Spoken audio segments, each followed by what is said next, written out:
Álvaro Uribe, la formación de un caudillo en el seno de la élite. Álvaro Uribe Vélez no nació en la política, pero sí en el poder. Su destino estuvo marcado desde el principio por una combinación de privilegio económico, ascendencia política y un contexto histórico que favorecía a las élites regionales con capacidad de liderazgo.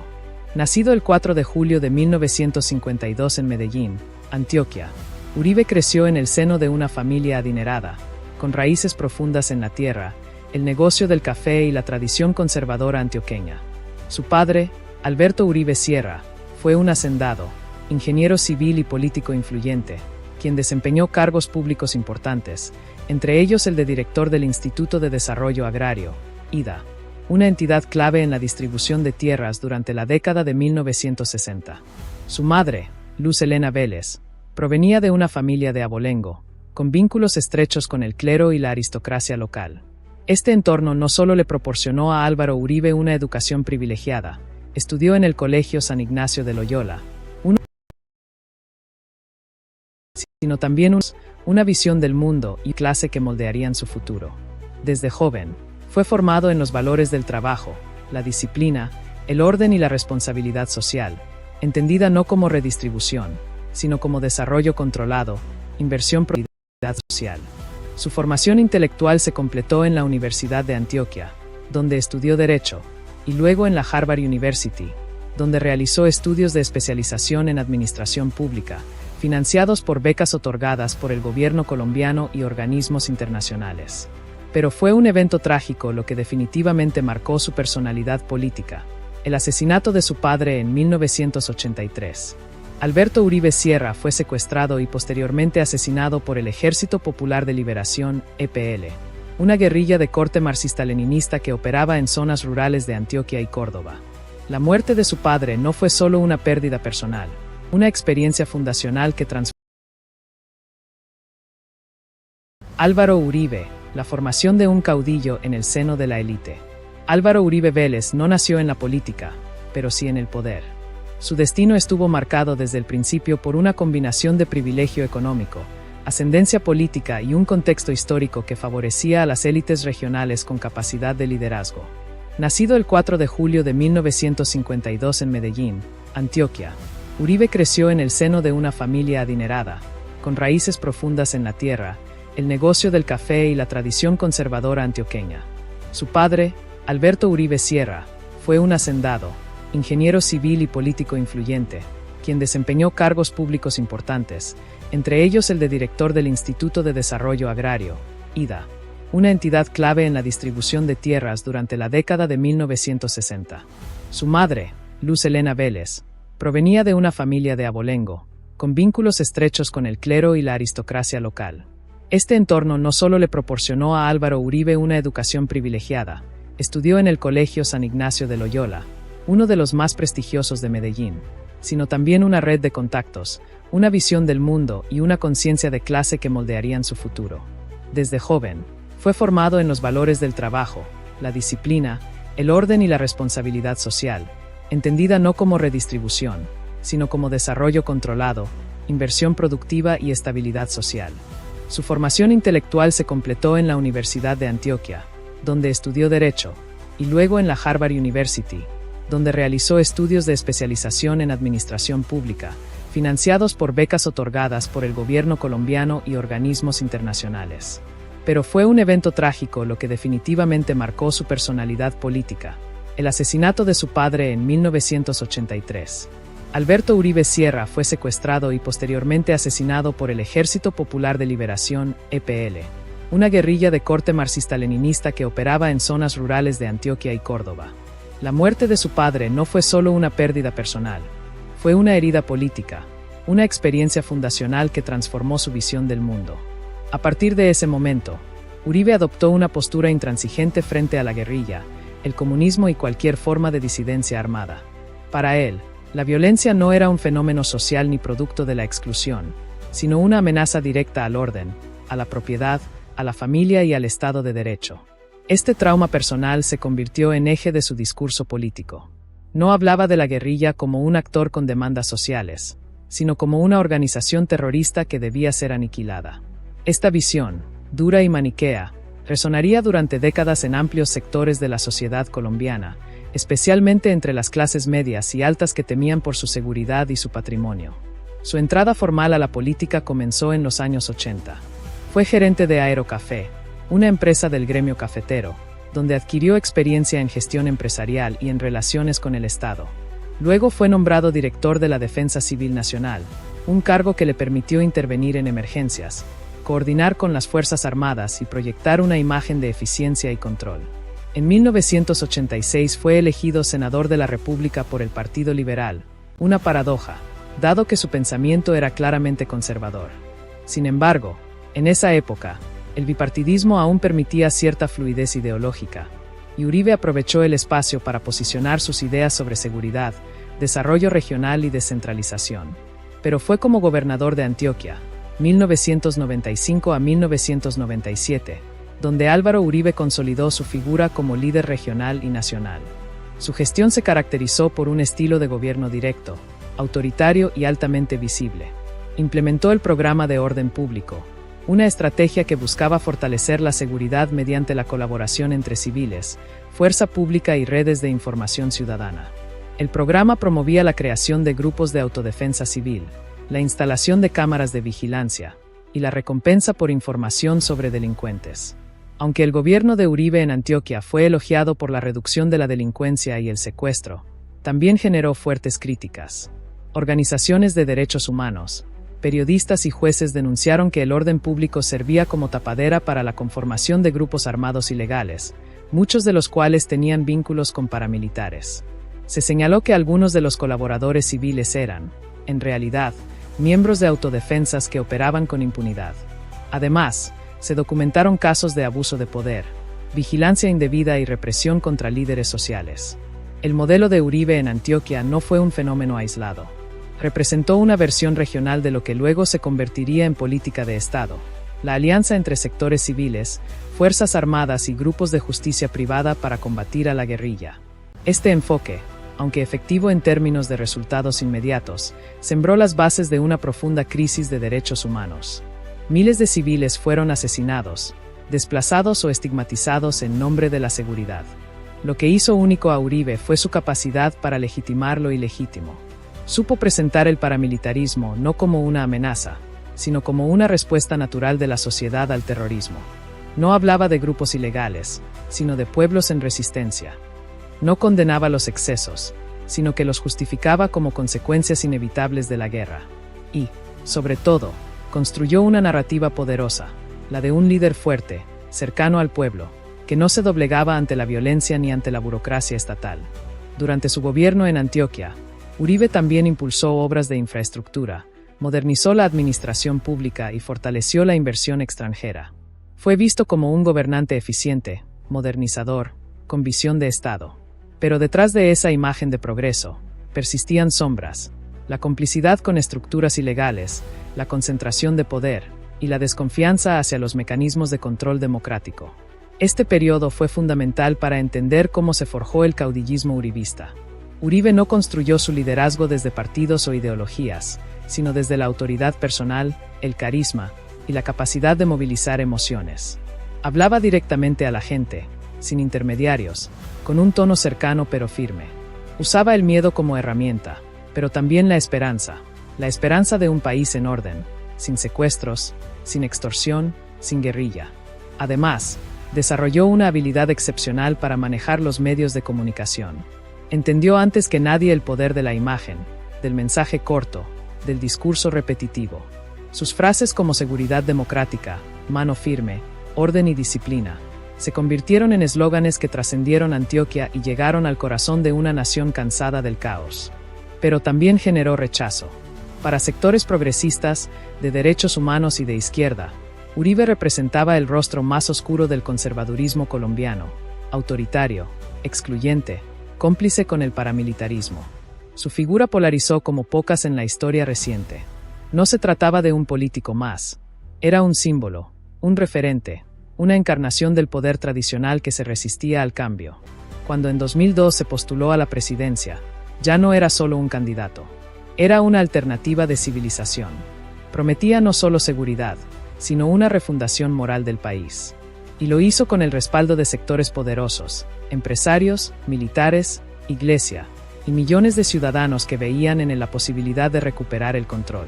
Este capítulo, por tanto, no solo narra los orígenes de un político, sino la construcción de un modelo de poder.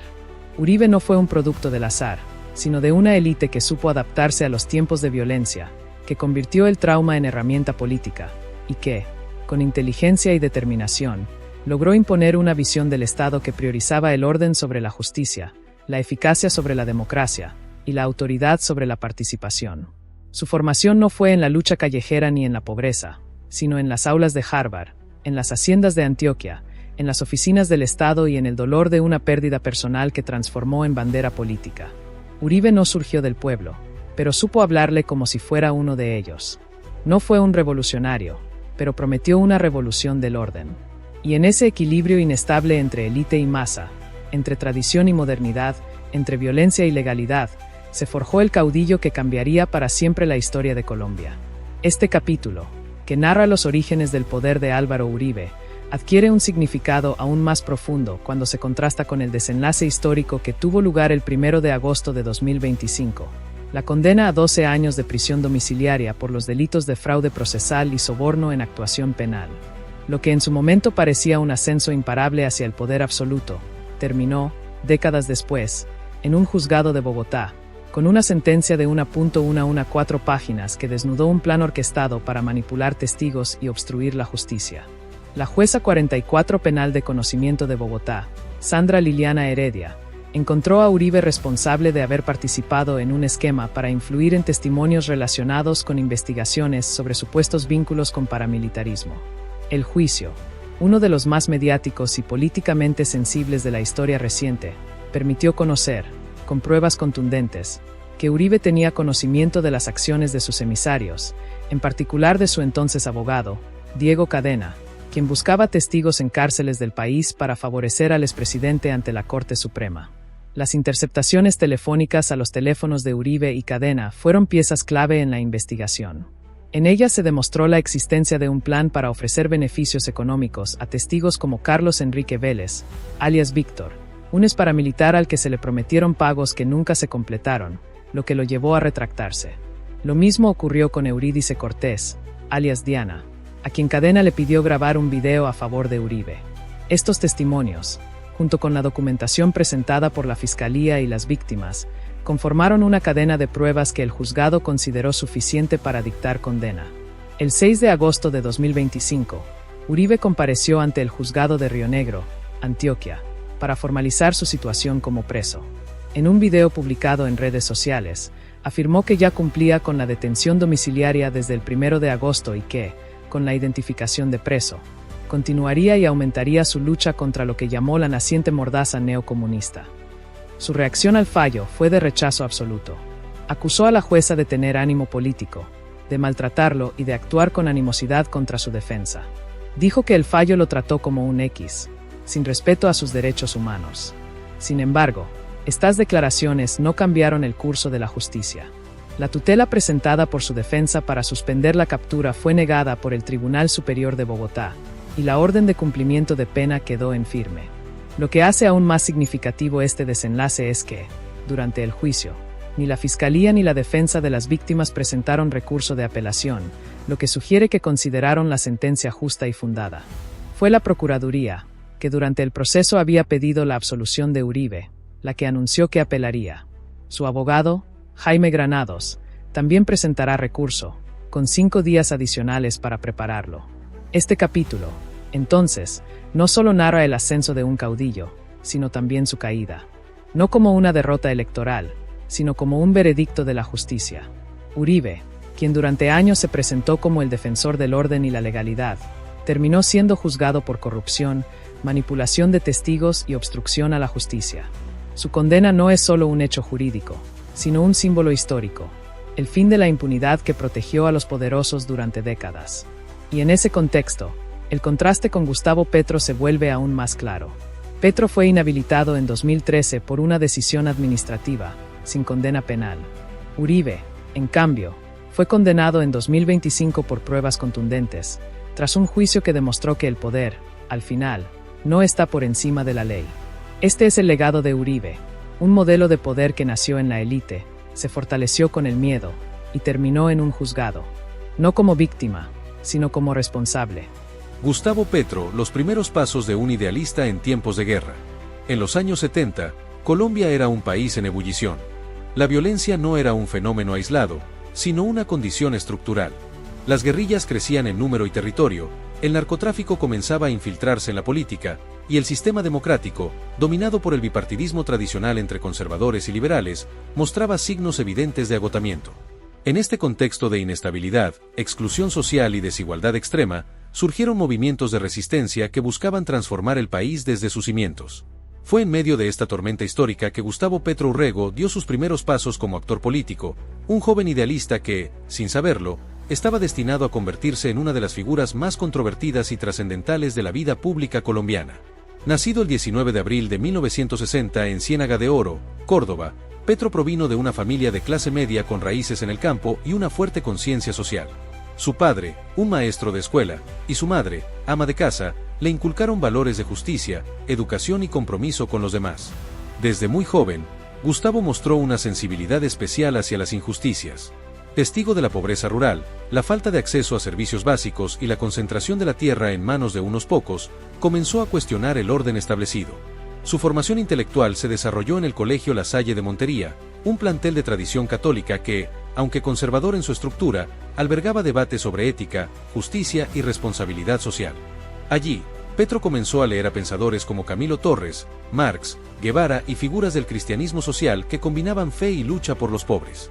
Al ingresar a la Universidad Externado de Colombia para estudiar economía, Petro se encontró con un entorno profundamente politizado. Bogotá, en los años 70 y 80, era un caldo de cultivo para ideas radicales. La Universidad Externado, conocida por su tradición de defensa de los derechos humanos y el derecho penal progresista, era un espacio de debate intenso. Allí, Petro se acercó a círculos de izquierda, participó en movimientos estudiantiles y comenzó a articular una crítica al modelo económico colombiano, que consideraba excluyente, dependiente y al servicio de minorías privilegiadas. Fue en este escenario que el movimiento 19 de abril, M19, irrumpió en la escena nacional. Fundado tras el fraude electoral de 1970, cuando se negó la presidencia a Gustavo Rojas Pinilla, el M19 se presentaba como una guerrilla urbana, nacionalista y de corte socialista, que rechazaba tanto el capitalismo como el comunismo ortodoxo. A diferencia de las FARC o el ELN, el M19 no se basaba en el campesinado ni en la selva, sino en las ciudades, en la juventud universitaria y en un discurso moderno, carismático y simbólico. Su nombre hacía referencia al día en que se suponía que Rojas Pinilla debía retornar al poder, y su lucha no solo era armada, sino también cultural, asaltos a museos, tomas de edificios emblemáticos, comunicados poéticos. Petro, entonces un joven de 17 años, se sintió atraído por este proyecto. No era un aventurero ni un militar, sino un pensador, un analista. Se integró al M19 en 1977, no como combatiente de primera línea, sino como cuadro político, encargado de tareas de formación ideológica, redacción de documentos y organización interna. Su perfil intelectual lo destacó rápidamente dentro de la estructura del grupo. Aprendió a manejar armas, pero su verdadera batalla era discursiva: convencer, formar, articular una alternativa política al sistema. Su vida como guerrillero fue breve pero intensa. En 1981 fue detenido en Medellín por portación ilegal de armas, y en 1985 fue capturado nuevamente en Bogotá, esta vez en el contexto del asalto al Palacio de Justicia. Aunque no participó directamente en el operativo, su vinculación con el M19 lo convirtió en sospechoso. Durante su encarcelamiento, se convirtió en un caso emblemático. No fue juzgado por terrorismo ni por actos de guerra, sino por delitos comunes, lo que generó un debate sobre si el Estado trataba a los miembros del M19 como criminales comunes o como actores políticos en un conflicto armado. La desmovilización del M19 en 1990, tras el proceso de paz con el gobierno de Virgilio Barco, marcó un punto de inflexión. Petro, junto con otros líderes como Carlos Pizarro y Antonio Navarro, decidió abandonar las armas y participar en la política institucional. Fundaron el movimiento Alianza Democrática M19, que logró representación en el Congreso y participó en la Asamblea Constituyente de 1991, que redactó la nueva Constitución Política de Colombia. Petro fue elegido concejal de Bogotá, el primer cargo público que ocupó, y desde allí comenzó a construir una trayectoria basada en la transparencia, la ética y la defensa de los derechos humanos. Lo que hace singular este periodo inicial de Petro es que no representa una ruptura, sino una transición consciente. A diferencia de muchos exguerrilleros que desaparecieron del escenario o se integraron de forma discreta, Petro asumió públicamente su pasado, lo reconoció, lo explicó y lo convirtió en parte de su legitimidad política. No negó haber portado armas, pero argumentó que lo hizo en un contexto de exclusión democrática, donde el voto no era una opción real para los sectores populares. Además, su formación como economista le dio una herramienta distinta, no solo denunciaba la injusticia, sino que proponía modelos alternativos. Hablaba de redistribución, de reforma agraria, de soberanía económica, de control estatal sobre recursos estratégicos. Su discurso no era emocional, sino técnico, lo que lo diferenciaba de otros líderes populistas. Sin embargo, su pasado lo marcó. Durante décadas, sus opositores utilizaron su vinculación con el M-19 como arma política. Lo tacharon de terrorista, de radical, de peligro para la democracia. Pero Petro respondió siempre con el mismo argumento, que Colombia había firmado un acuerdo de paz, que el M-19 había dejado las armas, y que negarle derechos políticos era negar el propio proceso de reconciliación nacional. Este primer capítulo, entonces, no solo narra los orígenes de un hombre, sino los de una posibilidad, la de que en un país marcado por la violencia, alguien que estuvo del otro lado pueda regresar, no como enemigo, sino como ciudadano, con el derecho de participar, proponer y transformar. Gustavo Petro no nació como presidente, ni siquiera como político. Nació como un joven que creyó que el cambio era posible, incluso con un fusil en la mano. Y luego, con más madurez, decidió que el cambio verdadero se construye con leyes, con votos, con palabras. Su trayectoria es un reflejo de la historia de Colombia, violenta, dolorosa, pero también capaz de reinventarse. Y en ese proceso de reinvención, Petro eligió, desde muy joven, estar del lado de los que sueñan con otro país. No sin errores, no sin contradicciones, pero con una coherencia que, a lo largo de los años, se convertiría en su principal carta de legitimidad ante millones de colombianos que también sueñan con una Colombia más justa. Gustavo Petro, el senador incómodo, voz disidente en un Congreso conservador. Cuando Gustavo Petro ingresó al Senado de la República en 1994, lo hizo como parte de una promesa, la de que quienes habían dejado las armas podían construir paz desde dentro del sistema. No era un político tradicional, ni un hombre de partidos establecidos, ni un representante de élites económicas. Era un exguerrillero del M-19, un economista formado en la crítica estructural, y un convencido de que la corrupción, el clientelismo y los vínculos entre el poder político y la violencia eran las raíces profundas del conflicto colombiano. Su llegada al Congreso no fue celebrada con entusiasmo por la clase política dominante. Al contrario, fue recibido con desconfianza, desprecio y, en muchos casos, con hostilidad abierta. Petro no solo era diferente, era una amenaza al statu quo. Durante más de una década, desde 1994 hasta 2010, Petro ocupó curules en el Senado, primero como miembro del movimiento M-19, luego como independiente y finalmente como líder de nuevas formaciones de izquierda. Su paso por el Congreso no estuvo marcado por el poder legislativo tradicional, aprobar leyes, negociar presupuestos, construir mayorías, sino por algo más incómodo para el establishment: la denuncia, la investigación y la exposición sistemática de redes de corrupción y crimen. Se convirtió en uno de los senadores más activos en presentar proposiciones, interpelar funcionarios y exigir rendición de cuentas. Pero, sobre todo, en uno de los más solitarios. El Congreso colombiano de los años 90 y principios del 2000 era un espacio dominado por el bipartidismo liberal conservador, por cacicazgos regionales, por intereses económicos poderosos y por una cultura de impunidad. En ese entorno, Petro no encajaba. Su discurso no era de pactos ni de transacciones, sino de ética, transparencia y justicia. Hablaba con datos, con documentos, con análisis jurídicos. No usaba la demagogia, sino la razón. No apelaba al resentimiento, sino a la responsabilidad. Y eso, paradójicamente, lo hacía aún más peligroso para quienes vivían del manejo opaco del poder. Uno de sus primeros grandes momentos como senador fue su participación en la Comisión de Investigación sobre el Frente 37 de las Autodefensas Unidas de Colombia, AUC. En 1996, Petro presentó una proposición para investigar los vínculos entre este grupo paramilitar y políticos de Antioquia, Córdoba y el Magdalena. A través de testimonios, documentos de inteligencia y registros de desplazamientos forzados, demostró que el Frente 37 no operaba en la clandestinidad, sino con la complicidad de autoridades civiles, militares y empresarios.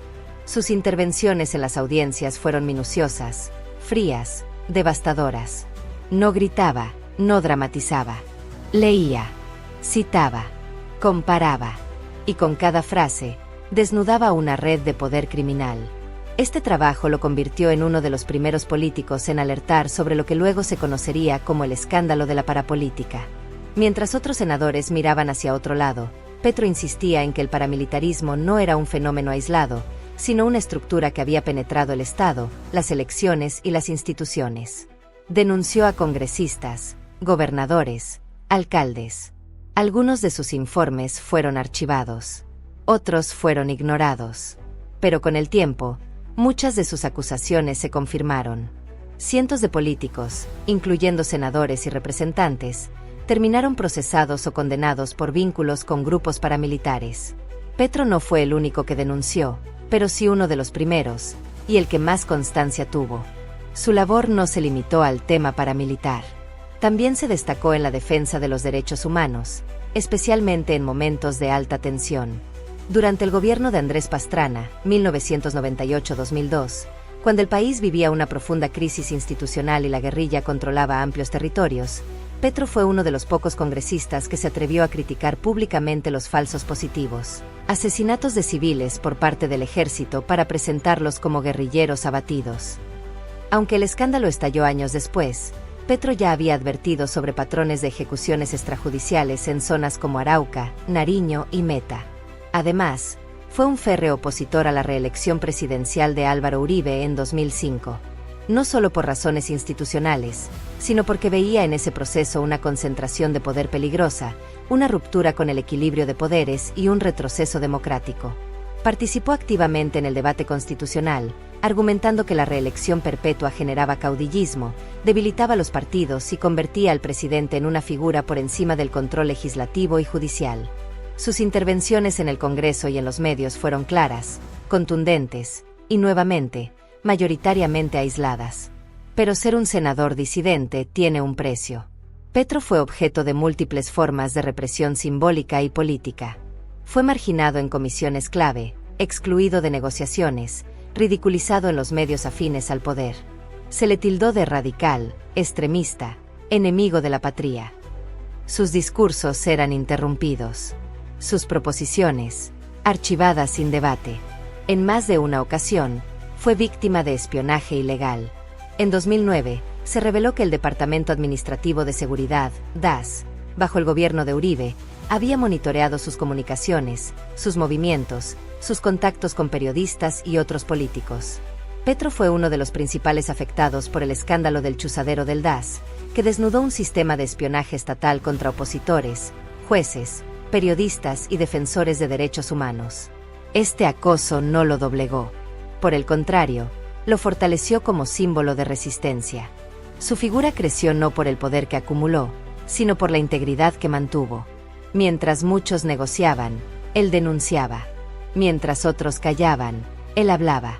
Y lo hacía con una coherencia que, con el tiempo, se convirtió en su principal arma política. Uno de sus momentos más emblemáticos fue su intervención en el debate sobre el Acuerdo de Libre Comercio con Estados Unidos. Mientras el gobierno y la mayoría del Congreso lo presentaban como una oportunidad de desarrollo, Petro advirtió sobre sus efectos negativos en la agricultura campesina, la soberanía alimentaria y la industria nacional. Presentó estudios económicos, proyectó escenarios, y alertó sobre el riesgo de convertir a Colombia en un país de exportación de materias primas y dependencia económica.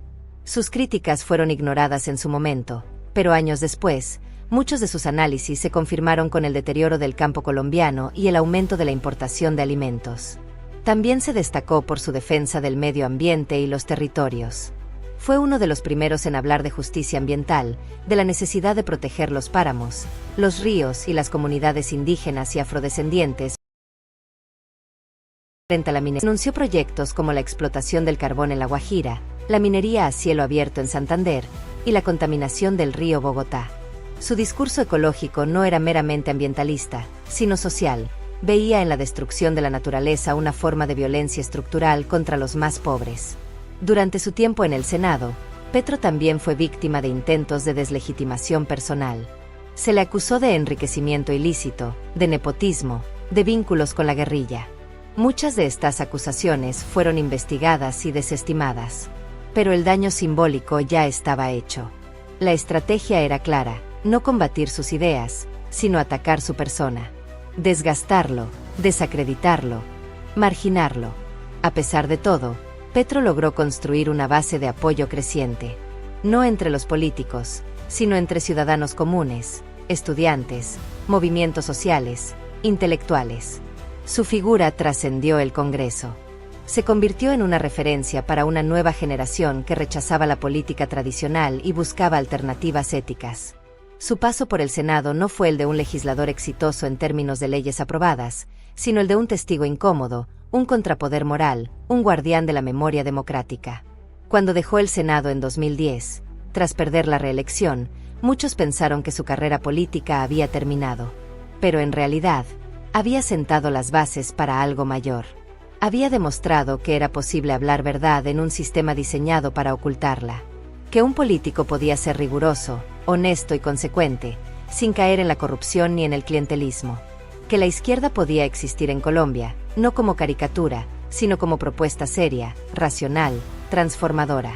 Este capítulo, entonces, no solo narra la trayectoria de un senador, sino la historia de una resistencia institucional.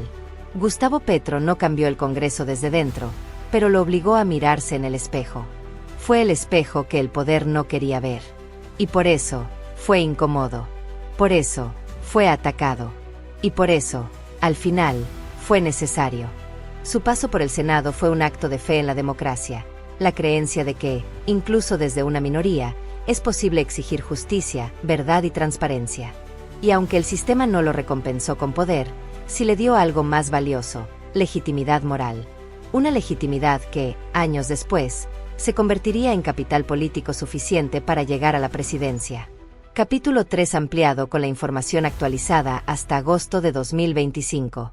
Este capítulo adquiere una dimensión aún más profunda cuando se contrasta con el destino de su más feroz adversario político, Álvaro Uribe.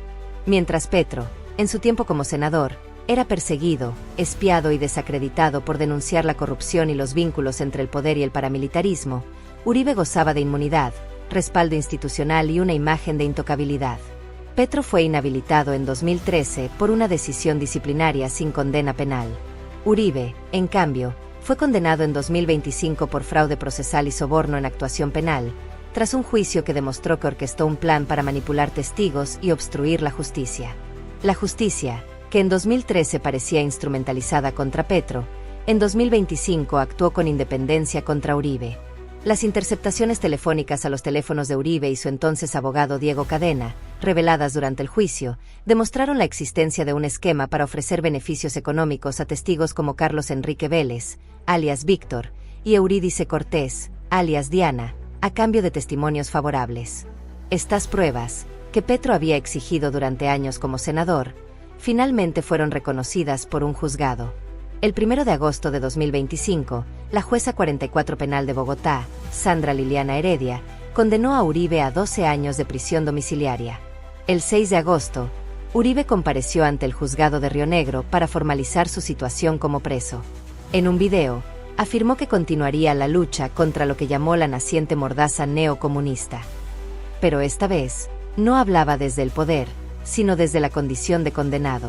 Este desenlace histórico no solo es una victoria para la justicia, sino una validación tardía del trabajo de Gustavo Petro como senador incómodo. Durante años, fue el único que se atrevió a señalar con nombre y apellido las redes de poder que hoy han sido judicializadas. Hoy, cuando Uribe cumple prisión domiciliaria, el legado de Petro como defensor de la transparencia, la ética y la democracia brilla con más fuerza que nunca. Este capítulo, entonces, no es solo un recuerdo del pasado. Es un puente entre dos épocas, la de la impunidad y la de la rendición de cuentas. Y en ese puente, Gustavo Petro no fue solo un actor, fue un faro. Álvaro Uribe, el ascenso al poder, la presidencia de la Seguridad Democrática. El año 2002 fue un punto de inflexión en la historia reciente de Colombia. El país vivía uno de sus momentos más oscuros. Las Fuerzas Armadas Revolucionarias de Colombia, FARC, controlaban más del 40% del territorio nacional. El secuestro era moneda corriente, el narcotráfico financiaba guerrillas y paramilitares. y el Estado parecía al borde del colapso institucional. El gobierno de Andrés Pastrana, 1998 a 2002, que había apostado por la negociación con las FARC en la zona desmilitarizada de El Caguán, fue percibido como un fracaso. Las FARC no solo no se desmovilizaron, sino que fortalecieron su estructura militar, realizaron ataques simbólicos y expandieron su dominio territorial. La frustración ciudadana llegó al límite. En este contexto de miedo, inseguridad y desconfianza en la política tradicional, Álvaro Uribe Vélez irrumpió como una figura de salvación. Con un discurso claro, contundente y emocionalmente poderoso, prometió acabar con la guerrilla, devolver la seguridad a los colombianos y restaurar el orden. No hablaba de paz negociada, sino de seguridad democrática, una doctrina que combinaba el fortalecimiento del aparato militar, la cooperación con Estados Unidos, a través del Plan Colombia, y la legitimación social de la represión como herramienta de Estado. Uribe ganó las elecciones presidenciales de 2002 con más del 53% de los votos en primera vuelta, algo inédito en décadas. Su triunfo no fue solo electoral, fue un mandato popular del miedo. Millones de colombianos, cansados de vivir bajo el terror del secuestro, la extorsión y la violencia, vieron en Uribe una figura fuerte, decidida, capaz de imponer el control. No importaba que no perteneciera a un partido tradicional, que su propuesta no incluyera reformas sociales profundas, ni que su pasado como gobernador de Antioquia estuviera salpicado por denuncias de vínculos con paramilitares. Lo importante era que prometía orden. Durante sus 2 mandatos consecutivos, 2002 a 2010, Uribe implementó una política de seguridad que tuvo resultados visibles: la desmovilización de más de 30.000 miembros de las Autodefensas Unidas de Colombia, AUC, la muerte de varios jefes guerrilleros, como Raúl Reyes, Iván Ríos y Mono Jojoy, y la recuperación de territorios estratégicos. El ejército fue duplicado en tamaño, recibió tecnología de punta, y se convirtió en una fuerza operativa de alto impacto. La Policía Nacional fue reestructurada, y se crearon unidades especiales para combatir el narcotráfico y el terrorismo. Estos logros no pueden negarse. Hubo una reducción significativa de la violencia en términos estadísticos. Disminuyeron los secuestros, los atentados, los desplazamientos forzados y las acciones militares en zonas urbanas. Para millones de colombianos, especialmente en las ciudades, el país se volvió más seguro. Uribe fue aclamado como el presidente de la seguridad, el hombre que le devolvió la tranquilidad al país. Pero detrás de esos resultados, se escondía una verdad incómoda. El costo humano y democrático de esa seguridad fue altísimo. El modelo de Uribe se basó en la militarización de la política, en la estigmatización de la disidencia y en la construcción de un enemigo total. Cualquier crítica al gobierno, cualquier denuncia de abusos, cualquier propuesta de diálogo con la guerrilla, era tachada de apología del terrorismo o de simpatía con las FARC. El espacio democrático se redujo. El debate público se polarizó. La política dejó de ser un escenario de discusión y se convirtió en un campo de batalla moral. Uno de los capítulos más oscuros de su gobierno fue el escándalo de los falsos positivos. Miles de jóvenes, principalmente de estratos pobres, fueron reclutados con promesas de empleo, llevados a zonas de combate, asesinados por soldados y presentados como guerrilleros abatidos en combate. El objetivo: inflar estadísticas de guerra, cumplir con metas operativas y obtener recompensas económicas. Entre 2002 y 2008, se documentaron más de 6.500 casos de falsos positivos, según la Jurisdicción Especial para la Paz, JEP. Aunque Uribe negó responsabilidad directa, múltiples investigaciones han demostrado que el sistema de incentivos que él promovió, basado en resultados militares cuantificables, fue el principal factor que generó estas atrocidades. Además, su política de desmovilización de paramilitares fue profundamente controvertida. Aunque se logró que miles de combatientes entregaran armas, el proceso estuvo marcado por impunidad. Muchos jefes paramilitares, como Salvatore Mancuso, fueron extraditados a Estados Unidos por narcotráfico, pero no rindieron cuentas por crímenes de lesa humanidad. Además, las llamadas desmovilizaciones individuales permitieron que muchos miembros de las AUC se reintegraran sin confesar sus crímenes, lo que facilitó la reorganización de sus estructuras en nuevos grupos armados, los BACRIM, bandas criminales. El poder de Uribe no se limitó al ámbito militar. Extendió su influencia sobre las instituciones civiles. El Departamento Administrativo de Seguridad, DAS, bajo su gobierno, se convirtió en un aparato de espionaje político. Se espió a senadores, jueces, periodistas, activistas y líderes sociales. La Corte Suprema de Justicia, la Fiscalía, los medios de comunicación independientes, todos fueron objeto de seguimiento, infiltración y presión. El caso más notorio fue el del chuzadero del DAS, que reveló una red sistémica de interceptaciones ilegales contra figuras de la oposición, entre ellas Gustavo Petro. Uribe no solo toleró este sistema, lo protegió. Cuando los escándalos estallaron, culpó a malos funcionarios, pero nunca asumió responsabilidad institucional. Sus defensores argumentan que no ordenó personalmente los espionajes, pero omiten que gobernó un estado donde tales prácticas eran posibles, incluso incentivadas. Otro aspecto clave fue su relación con el Congreso. Durante su gobierno, se desató el escándalo de la parapolítica, que reveló que cientos de congresistas habían sido elegidos con el apoyo de paramilitares, o que habían concertado con ellos para controlar territorios. Aunque Uribe afirmó que no tenía conocimiento de estos vínculos, múltiples testigos, incluyendo exjefes paramilitares, señalaron que su campaña y su gobierno contaron con el respaldo logístico, financiero y de seguridad de grupos ilegales. El caso de su primo, Mario Uribe, condenado por vínculos con paramilitares, fue un símbolo de esta complicidad estructural.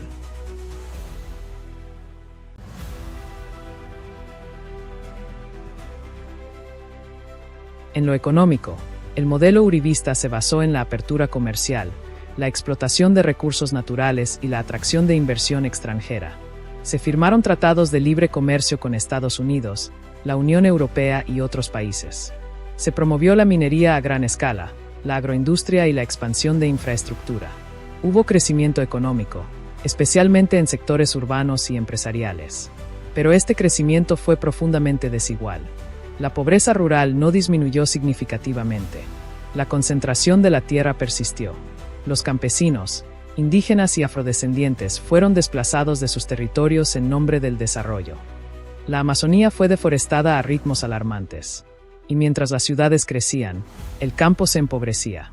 Además, el modelo de seguridad no resolvió el conflicto social subyacente. No hubo reforma agraria. No se atacó la desigualdad. No se invirtió en educación, salud o vivienda digna. La seguridad se entendió como ausencia de violencia, no como justicia social. Y cuando el miedo disminuyó, la desigualdad y la exclusión volvieron a explotar en forma de protestas, movimientos sociales y descontento generalizado. Uribe también transformó la cultura política colombiana. Promovió un estilo de liderazgo personalista, autoritario, basado en la confrontación permanente. Creó el fenómeno del uribismo, no como un partido, sino como un movimiento de masas que se identificaba con su figura más que con ideas o programas. Utilizó las redes sociales antes que nadie, construyó una narrativa de victimización, me persiguen por ser fuerte, y convirtió a sus opositores en enemigos del país. Este modelo dejó una huella profunda, una sociedad polarizada, instituciones debilitadas, un sistema de justicia asimétrico, y una democracia con graves déficits de participación y rendición de cuentas.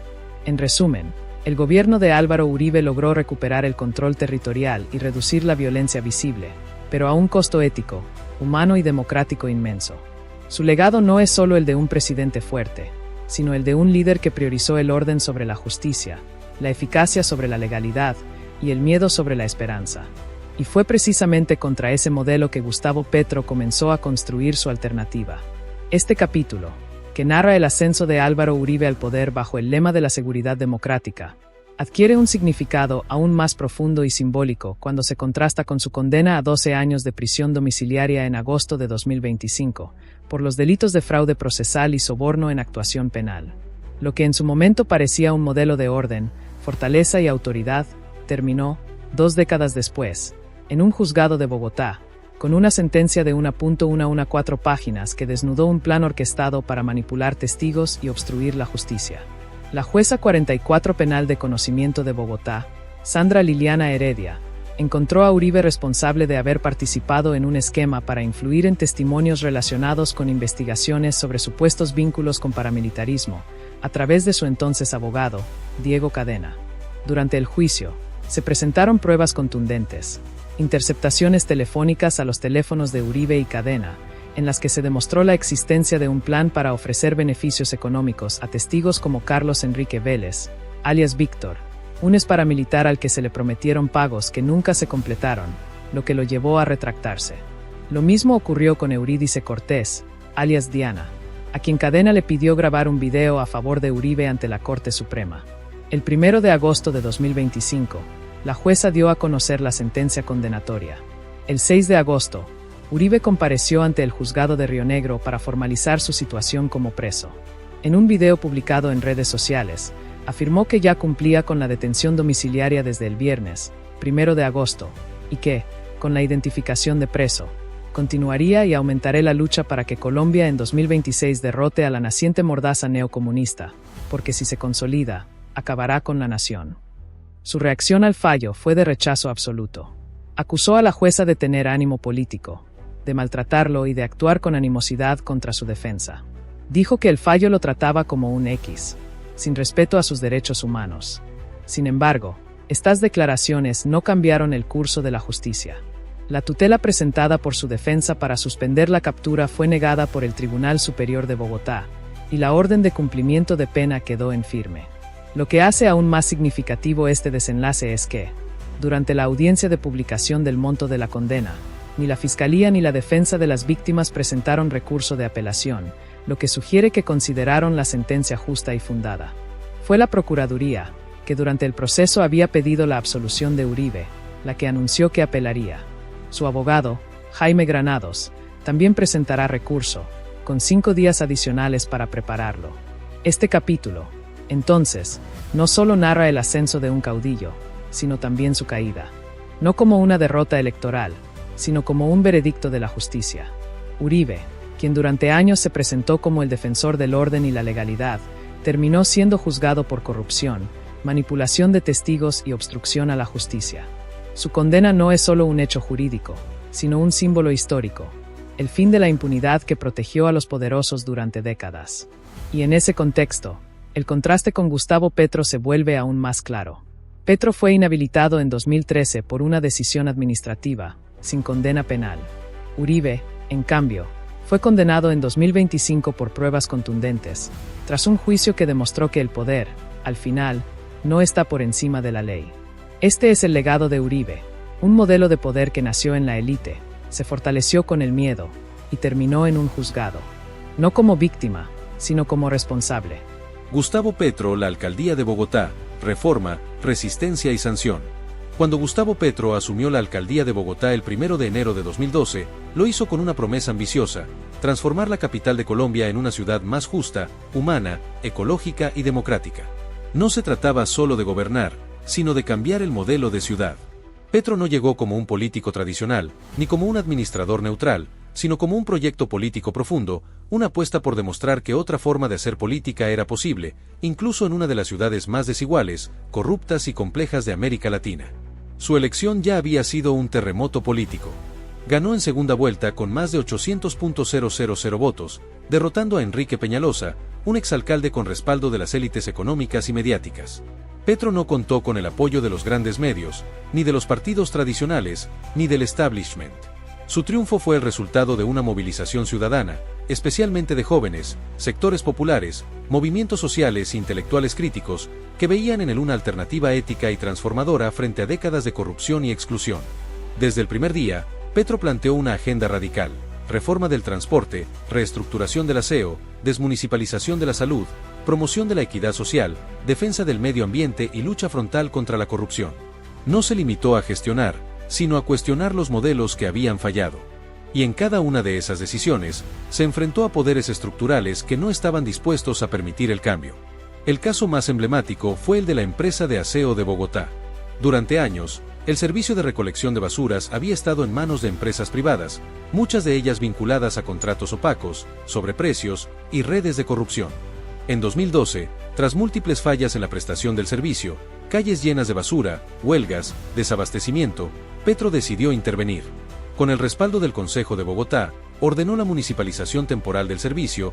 A través de una empresa distrital, Urbacer fue contratada como operadora, pero bajo control público. La medida tenía sentido técnico, social y ético: recuperar un servicio esencial para el bien común, acabar con la especulación privada, garantizar dignidad laboral a los trabajadores y asegurar eficiencia.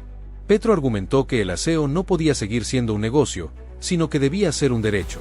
Pero esta decisión desató una tormenta institucional sin precedentes. La Procuraduría General de la Nación, entonces dirigida por Alejandro Ordóñez Maldonado, un conservador con fuerte perfil ideológico, abrió una investigación disciplinaria contra Petro. La acusación, desacato a una medida cautelar de la Corte Suprema de Justicia, que había ordenado suspender temporalmente el contrato con Urbacer mientras se resolvía una tutela presentada por una empresa privada afectada. Petro no desconoció la medida, pero argumentó que la Corte no había anulado el contrato, solo lo había suspendido de manera provisional, y que, en medio de una crisis de salubridad pública, el deber del alcalde era garantizar el servicio. Además, el Consejo de Bogotá había aprobado la decisión por mayoría. Para Petro, no había desacato, sino priorización del interés colectivo sobre una disputa contractual. A pesar de esto, en diciembre de 2013, la Procuraduría anunció una sanción sin precedentes, destitución del cargo e inhabilitación por 15 años. No fue una sentencia penal. No hubo juicio oral. No hubo condena por corrupción, peculado o violencia. Fue una sanción disciplinaria, impuesta por un funcionario con poder de tutela sobre los servidores públicos, sin necesidad de prueba penal ni debido proceso amplio. La decisión generó conmoción nacional e internacional. Miles de ciudadanos salieron a las calles en apoyo a Petro. Movimientos sociales, sindicatos, académicos, artistas y líderes políticos de distintos sectores denunciaron lo que muchos calificaron como un golpe de Estado administrativo. No se trataba de juzgar una mala gestión, sino de eliminar políticamente a un alcalde incómodo que cuestionaba el modelo de privatización y el poder de las élites económicas. La Corte Constitucional, en una sentencia histórica, sentencia C-141 de 2014, revocó la inhabilitación. Los magistrados argumentaron que sancionar a un funcionario electo con 15 años de exclusión política por una falta disciplinaria violaba el principio democrático de participación ciudadana. La Corte fue clara: no se puede usar el aparato disciplinario para marginar a un líder político sin que haya una condena penal firme. El fallo sentó un precedente fundamental: la democracia no puede ser suspendida por decisiones administrativas. Petro volvió al cargo, pero el daño estaba hecho.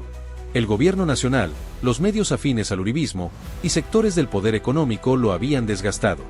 Aunque recuperó la alcaldía, su capacidad de gestión quedó debilitada. Proyectos como la reforma a Transmilenio, la reestructuración de la salud y la promoción de vivienda social avanzaron con dificultad, frenados por oposición institucional, judicialización y falta de recursos. Pero más allá de los resultados concretos, lo que quedó fue un legado político profundo. Petro demostró que era posible gobernar con ética y transparencia. Durante su alcaldía, no hubo escándalos de corrupción en su administración directa. Denunció contratos irregulares heredados, bloqueó maniobras de clientelismo y fortaleció la Secretaría de Transparencia. Se podía priorizar el bien común sobre el lucro. Su intento de municipalizar el aseo no fue un capricho, sino una apuesta por recuperar servicios esenciales para el pueblo. Aunque el proceso tuvo errores operativos, el principio era correcto: el Estado debe garantizar derechos, no delegarlos a empresas que priorizan ganancias. La justicia puede ser instrumentalizada. El caso Petro evidenció cómo instituciones como la Procuraduría pueden actuar con sesgo político, especialmente cuando enfrentan a líderes que desafían el orden establecido. Mientras políticos corruptos eran sancionados con multas o suspensiones breves, a Petro se le impuso la máxima sanción por una decisión administrativa. El pueblo puede resistir. La movilización ciudadana que respaldó a Petro fue un fenómeno social clave. Demostró que millones de colombianos estaban dispuestos a defender a un líder que, a pesar de sus errores, representaba honestidad, valentía y compromiso con la transformación. Además, durante su gobierno, Petro impulsó avances históricos. Política de cero desalojos forzados, protegiendo a familias en situación de vulnerabilidad.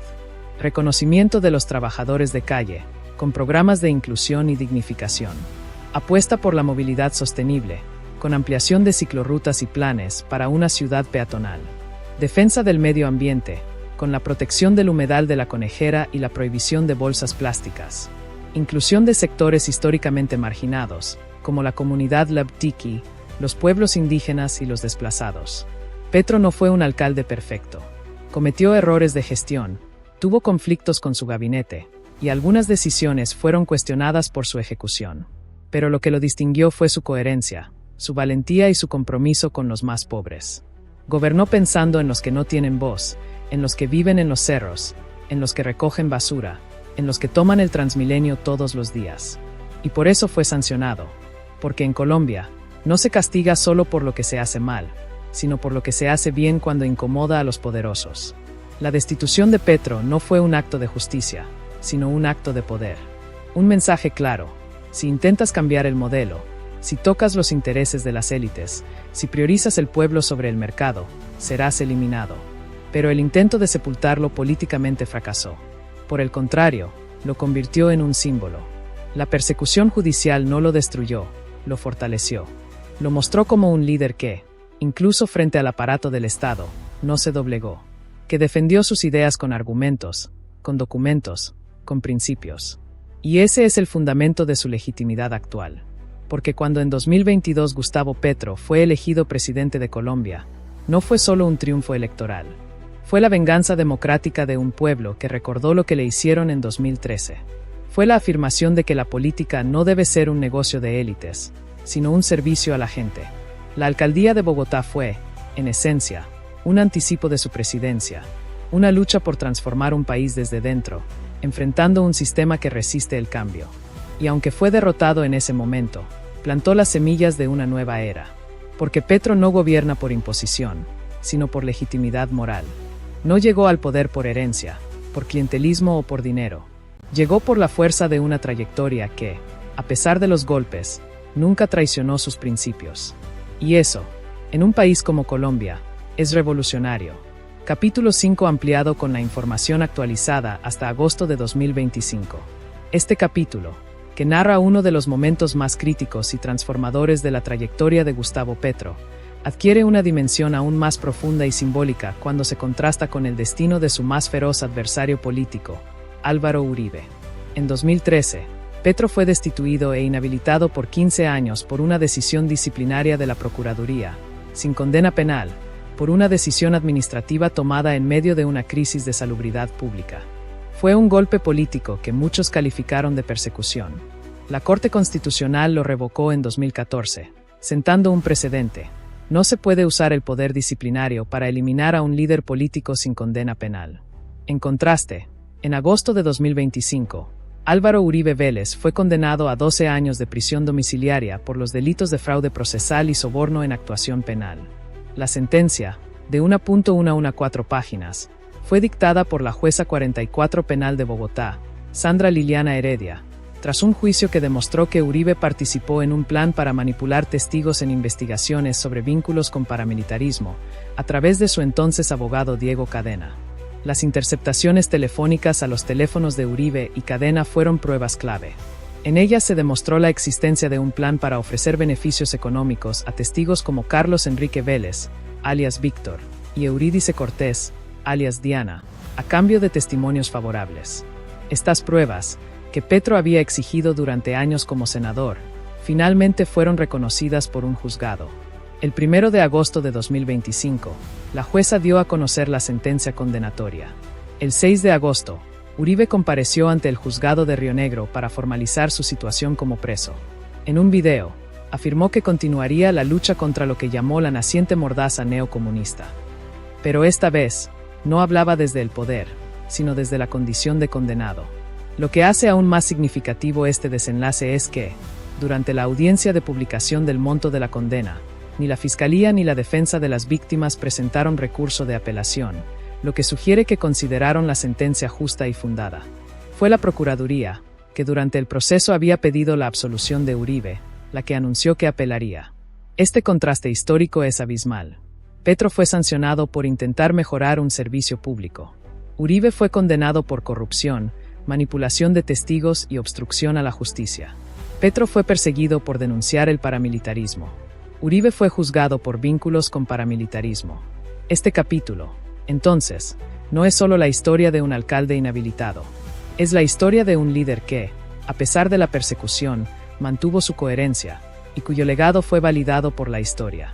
Mientras Uribe cumple prisión domiciliaria, Petro gobierna con un mandato claro: transformar Colombia. No con odio, sino con justicia. No con venganza, sino con esperanza.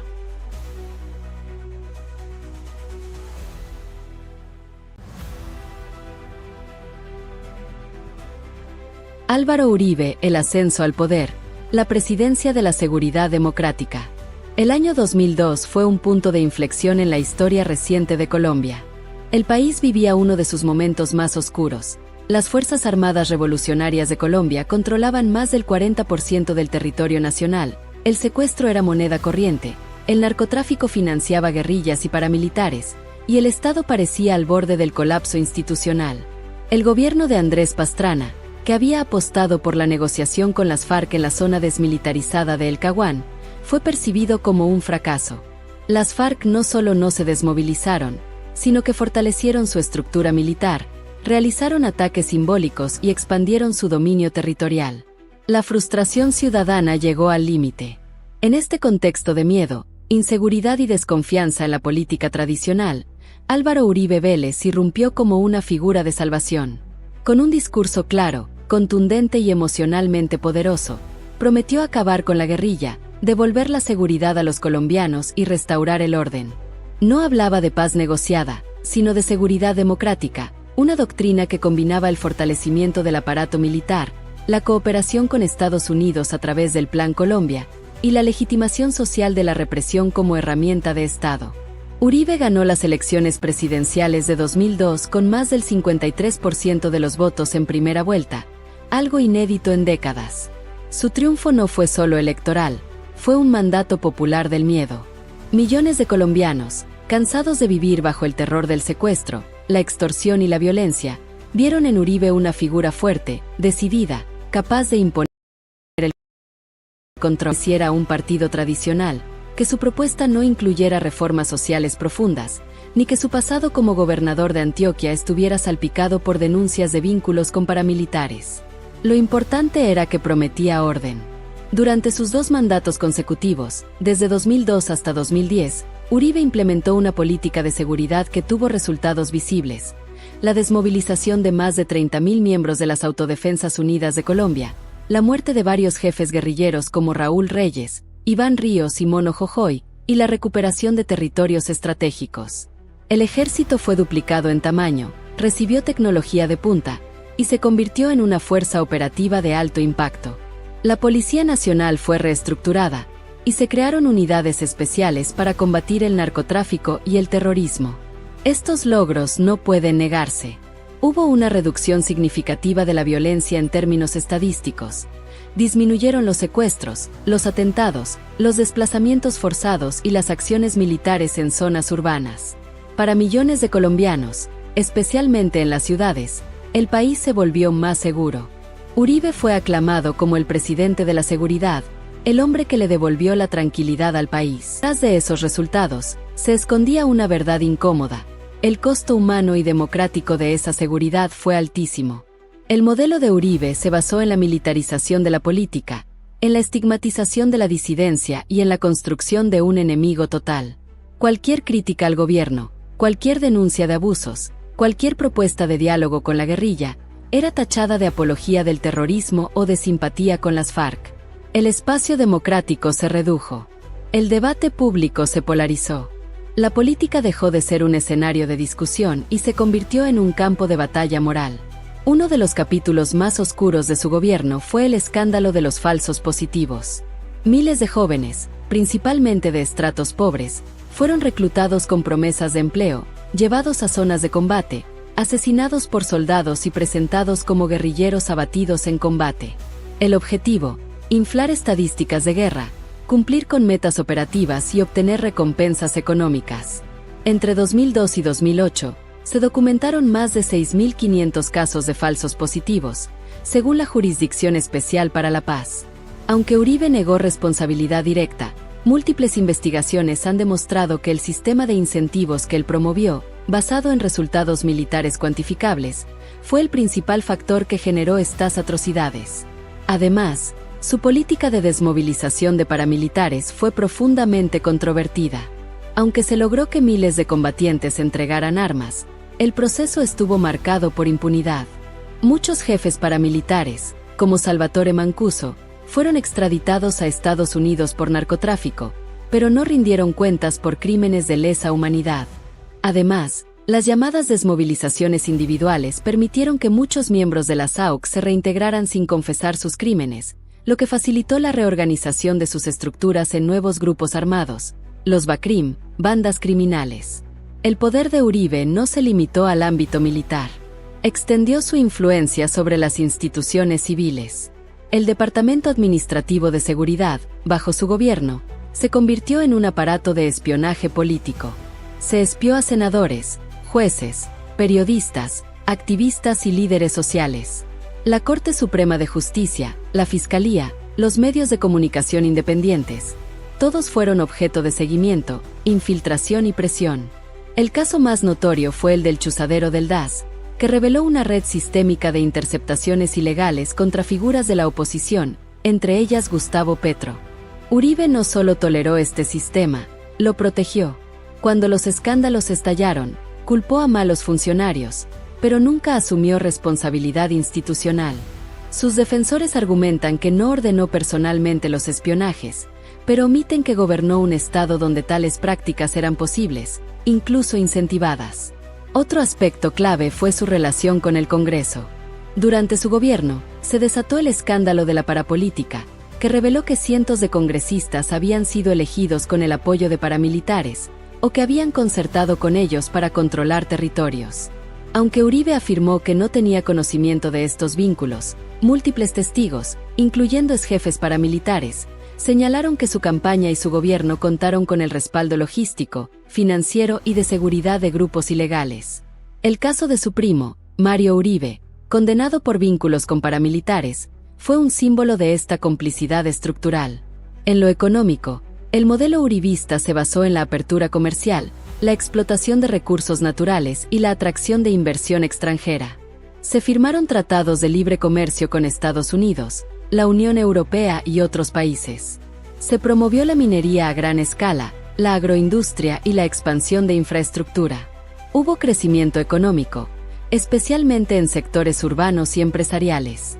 Pero este crecimiento fue profundamente desigual. La pobreza rural no disminuyó significativamente. La concentración de la tierra persistió. Los campesinos, indígenas y afrodescendientes fueron desplazados de sus territorios en nombre del desarrollo. La Amazonía fue deforestada a ritmos alarmantes. Y mientras las ciudades crecían, el campo se empobrecía. Además, el modelo de seguridad no resolvió el conflicto social subyacente. No hubo reforma agraria. No se atacó la desigualdad. No se invirtió en educación, salud o vivienda digna. La seguridad se entendió como ausencia de violencia, no como justicia social. Y cuando el miedo disminuyó, la desigualdad y la exclusión volvieron a explotar en forma de protestas, movimientos sociales y descontento generalizado. Uribe también transformó la cultura política colombiana. Promovió un estilo de liderazgo personalista, autoritario, basado en la confrontación permanente. Creó el fenómeno del uribismo, no como un partido, sino como un movimiento de masas que se identificaba con su figura más que con ideas o programas. Utilizó las redes sociales antes que nadie, construyó una narrativa de victimización "me persiguen por ser fuerte", y convirtió a sus opositores en enemigos del país. Este modelo dejó una huella profunda, una sociedad polarizada, instituciones debilitadas, un sistema de justicia asimétrico, y una democracia con graves déficits de participación y rendición de cuentas. En resumen, el gobierno de Álvaro Uribe logró recuperar el control territorial y reducir la violencia visible, pero a un costo ético, humano y democrático inmenso. Su legado no es solo el de un presidente fuerte, sino el de un líder que priorizó el orden sobre la justicia, la eficacia sobre la legalidad y el miedo sobre la esperanza. Y fue precisamente contra ese modelo que Gustavo Petro comenzó a construir su alternativa. Este capítulo no solo narra el ascenso de un caudillo, sino también su caída. Porque el 8 de agosto de 2025, la jueza 44 penal de conocimiento de Bogotá, Sandra Liliana Heredia, condenó a Álvaro Uribe Vélez a 12 años de prisión domiciliaria por los delitos de fraude procesal y soborno en actuación penal. La sentencia, de 1.114 páginas, demostró que Uribe fue encontrado responsable de haber participado en un plan para manipular testigos en investigaciones sobre supuestos vínculos con paramilitarismo, a través de su entonces abogado Diego Cadena. Durante el juicio, se presentaron pruebas contundentes, interceptaciones telefónicas a los teléfonos de Uribe y Cadena, en las que se demostró la existencia de un plan para ofrecer beneficios económicos a testigos como Carlos Enrique Vélez, alias Víctor, un exparamilitar al que se le prometieron pagos que nunca se completaron, lo que lo llevó a retractarse. Lo mismo ocurrió con Eurídice Cortés, alias Diana, a quien Cadena le pidió grabar un video a favor de Uribe ante la Corte Suprema. El 1 de agosto de 2025, la jueza dio a conocer la sentencia condenatoria. El 6 de agosto, Uribe compareció ante el juzgado de Río Negro para formalizar su situación como preso.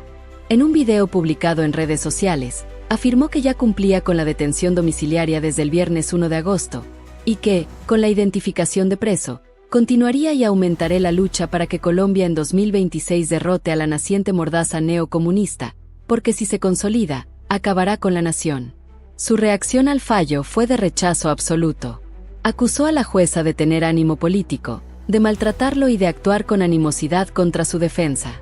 Dijo que el fallo lo trataba como un X, sin respeto a sus derechos humanos. Sin embargo, estas declaraciones no cambiaron el curso de la justicia. La tutela presentada por su defensa para suspender la captura fue negada por el Tribunal Superior de Bogotá, y la orden de cumplimiento de pena quedó en firme. Lo que hace aún más significativo este desenlace es que, durante la audiencia de publicación del monto de la condena, ni la Fiscalía ni la defensa de las víctimas presentaron recurso de apelación, lo que sugiere que consideraron la sentencia justa y fundada. Fue la Procuraduría, que durante el proceso había pedido la absolución de Uribe, la que anunció que apelaría. Su abogado, Jaime Granados, también presentará recurso, con 5 días adicionales para prepararlo. Este capítulo, entonces, no solo narra el ascenso de un caudillo, sino también su caída. No como una derrota electoral, sino como un veredicto de la justicia. Uribe, quien durante años se presentó como el defensor del orden y la legalidad, terminó siendo juzgado por corrupción, manipulación de testigos y obstrucción a la justicia. Su condena no es solo un hecho jurídico, sino un símbolo histórico, el fin de la impunidad que protegió a los poderosos durante décadas. Y en ese contexto, el contraste con Gustavo Petro se vuelve aún más claro. Petro fue inhabilitado en 2013 por una decisión administrativa, sin condena penal. Uribe, en cambio, fue condenado en 2025 por pruebas contundentes, tras un juicio que demostró que el poder, al final, no está por encima de la ley. Este es el legado de Uribe. Un modelo de poder que nació en la élite, se fortaleció con el miedo, y terminó en un juzgado. No como víctima, sino como responsable. Si este contenido te ha ayudado a entender mejor la historia reciente de Colombia, te invitamos a suscribirte al canal Noticias Mundo Viral CM. Aquí hacemos periodismo con contexto, no solo con titulares. Si crees en este trabajo, puedes apoyarnos a través de los medios que encontrarás en la descripción del video. Déjanos tus opiniones, da me gusta y comparte este contenido. Porque entre todos, construimos una Colombia mejor informada. Gustavo Petro, el candidato derrotado que no se rinde. Las elecciones de 2018. Las elecciones presidenciales de 2018 marcaron un punto de inflexión en la historia política de Colombia. No solo porque definieron quién gobernaría el país en los siguientes 4 años, sino porque pusieron en evidencia una profunda grieta social, cultural y política. Por un lado, el modelo de continuidad del uribismo, representado por Iván Duque, un economista joven, con respaldo de las élites, formado en la Universidad de Georgetown y en la London School of Economics, y con el respaldo total de Álvaro Uribe.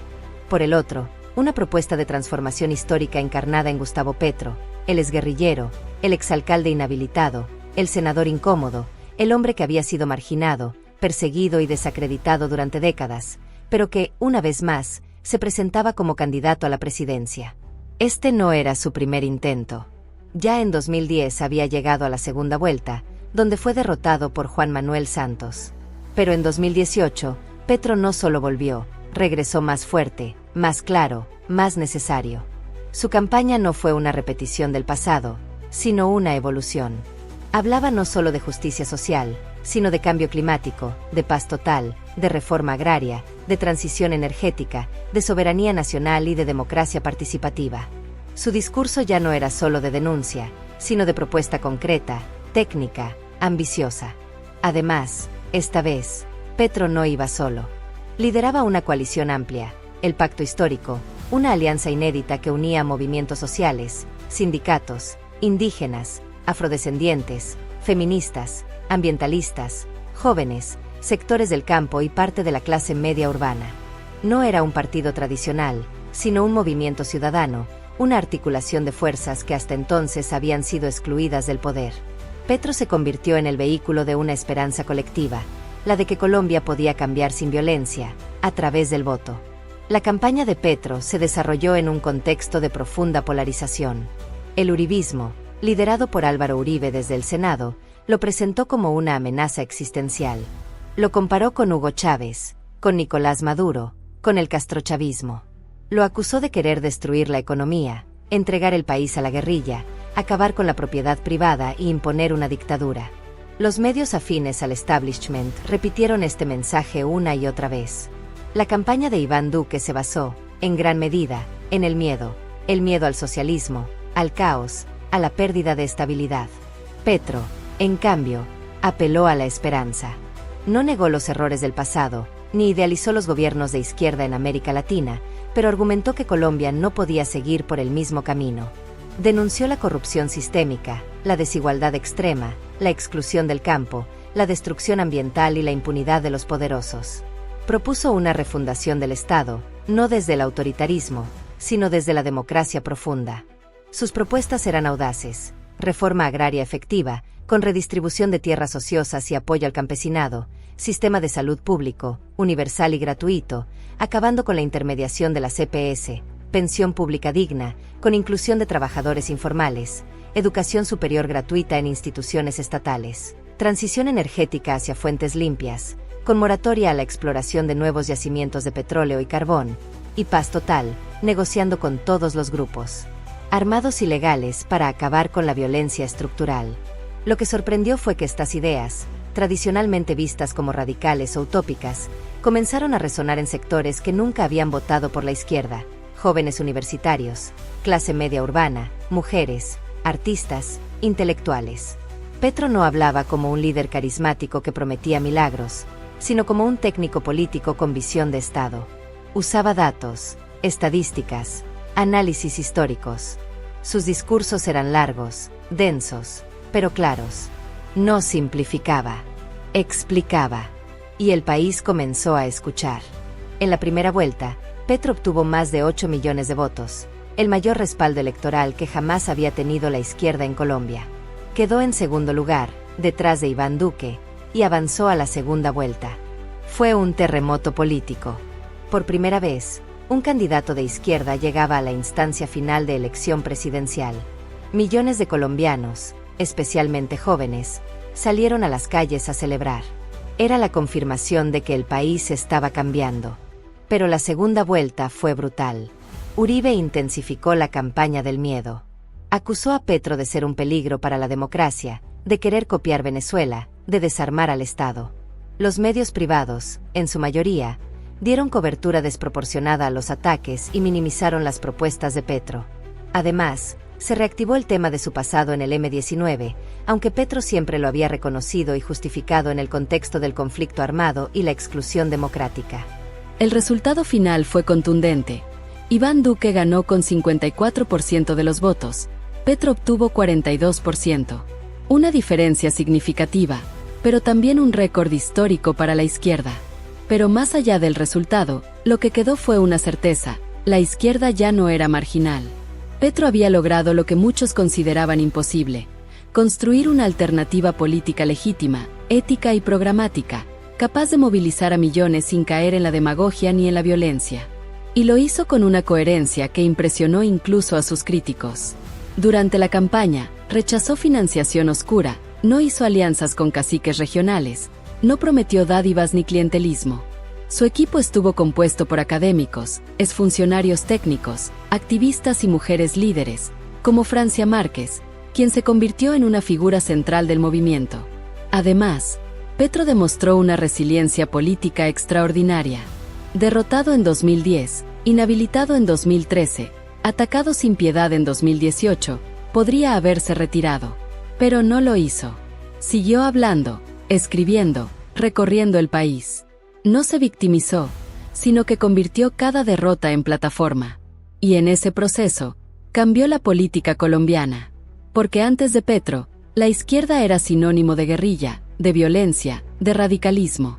Después de Petro, la izquierda se convirtió en sinónimo de ética, transparencia, justicia social y lucha contra la corrupción. No por decreto, sino por ejemplo.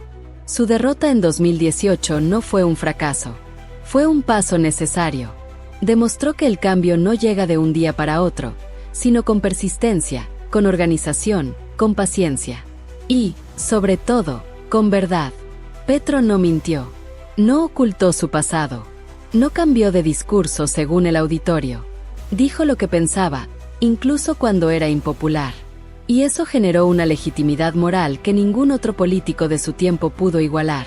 Cuando terminó la campaña, muchos pensaron que Petro desaparecería. Pero hizo lo contrario. Intensificó su trabajo político. Recorrió el país, escuchó a los movimientos sociales, fortaleció el pacto histórico y comenzó a preparar la siguiente batalla. Y cuando en 2022 volvió a presentarse, ya no era solo un candidato. Era un símbolo de resistencia, de coherencia, de esperanza. La derrota de 2018 no fue el final. Fue el cimento de la victoria de 2022. Porque Petro entendió algo que pocos políticos entienden. El poder no se conquista solo con votos, sino con credibilidad. Y él, después de décadas de lucha, la tenía. No fue el mejor posicionado en los medios. No tuvo el dinero de los multimillonarios. No contó con el apoyo de las élites. Pero tuvo algo más valioso, el respaldo de quienes han sido invisibles. Y en un país como Colombia, donde la política ha sido históricamente un negocio de unos pocos, eso es revolucionario. Este capítulo no es solo la historia de una derrota electoral. Es la crónica de cómo un líder, frente a la adversidad, no se rinde. Mientras Álvaro Uribe, desde el Senado, orquestaba la oposición, Petro construía una alternativa. Y aunque perdió en 2018, ganó en legitimidad. Cuando, en agosto de 2025, Uribe fue condenado a 12 años de prisión domiciliaria por fraude procesal y soborno en actuación penal, el contraste fue total. Petro, el perseguido, se convirtió en el presidente. Uribe, el todopoderoso, en el condenado. Si este contenido te ha ayudado a entender mejor la historia reciente de Colombia, te invitamos a suscribirte al canal Noticias Mundo Viral CM. Aquí hacemos periodismo con contexto, no solo con titulares. Si crees en este trabajo, puedes apoyarnos a través de los medios que encontrarás en la descripción del video. Déjanos tus opiniones, da me gusta y comparte este contenido. Porque entre todos, construimos una Colombia mejor informada. Álvaro Uribe, la sombra sobre Duque, el presidente y su mentor. Cuando Iván Duque asumió la presidencia de Colombia el 7 de agosto de 2018, lo hizo con una paradoja evidente.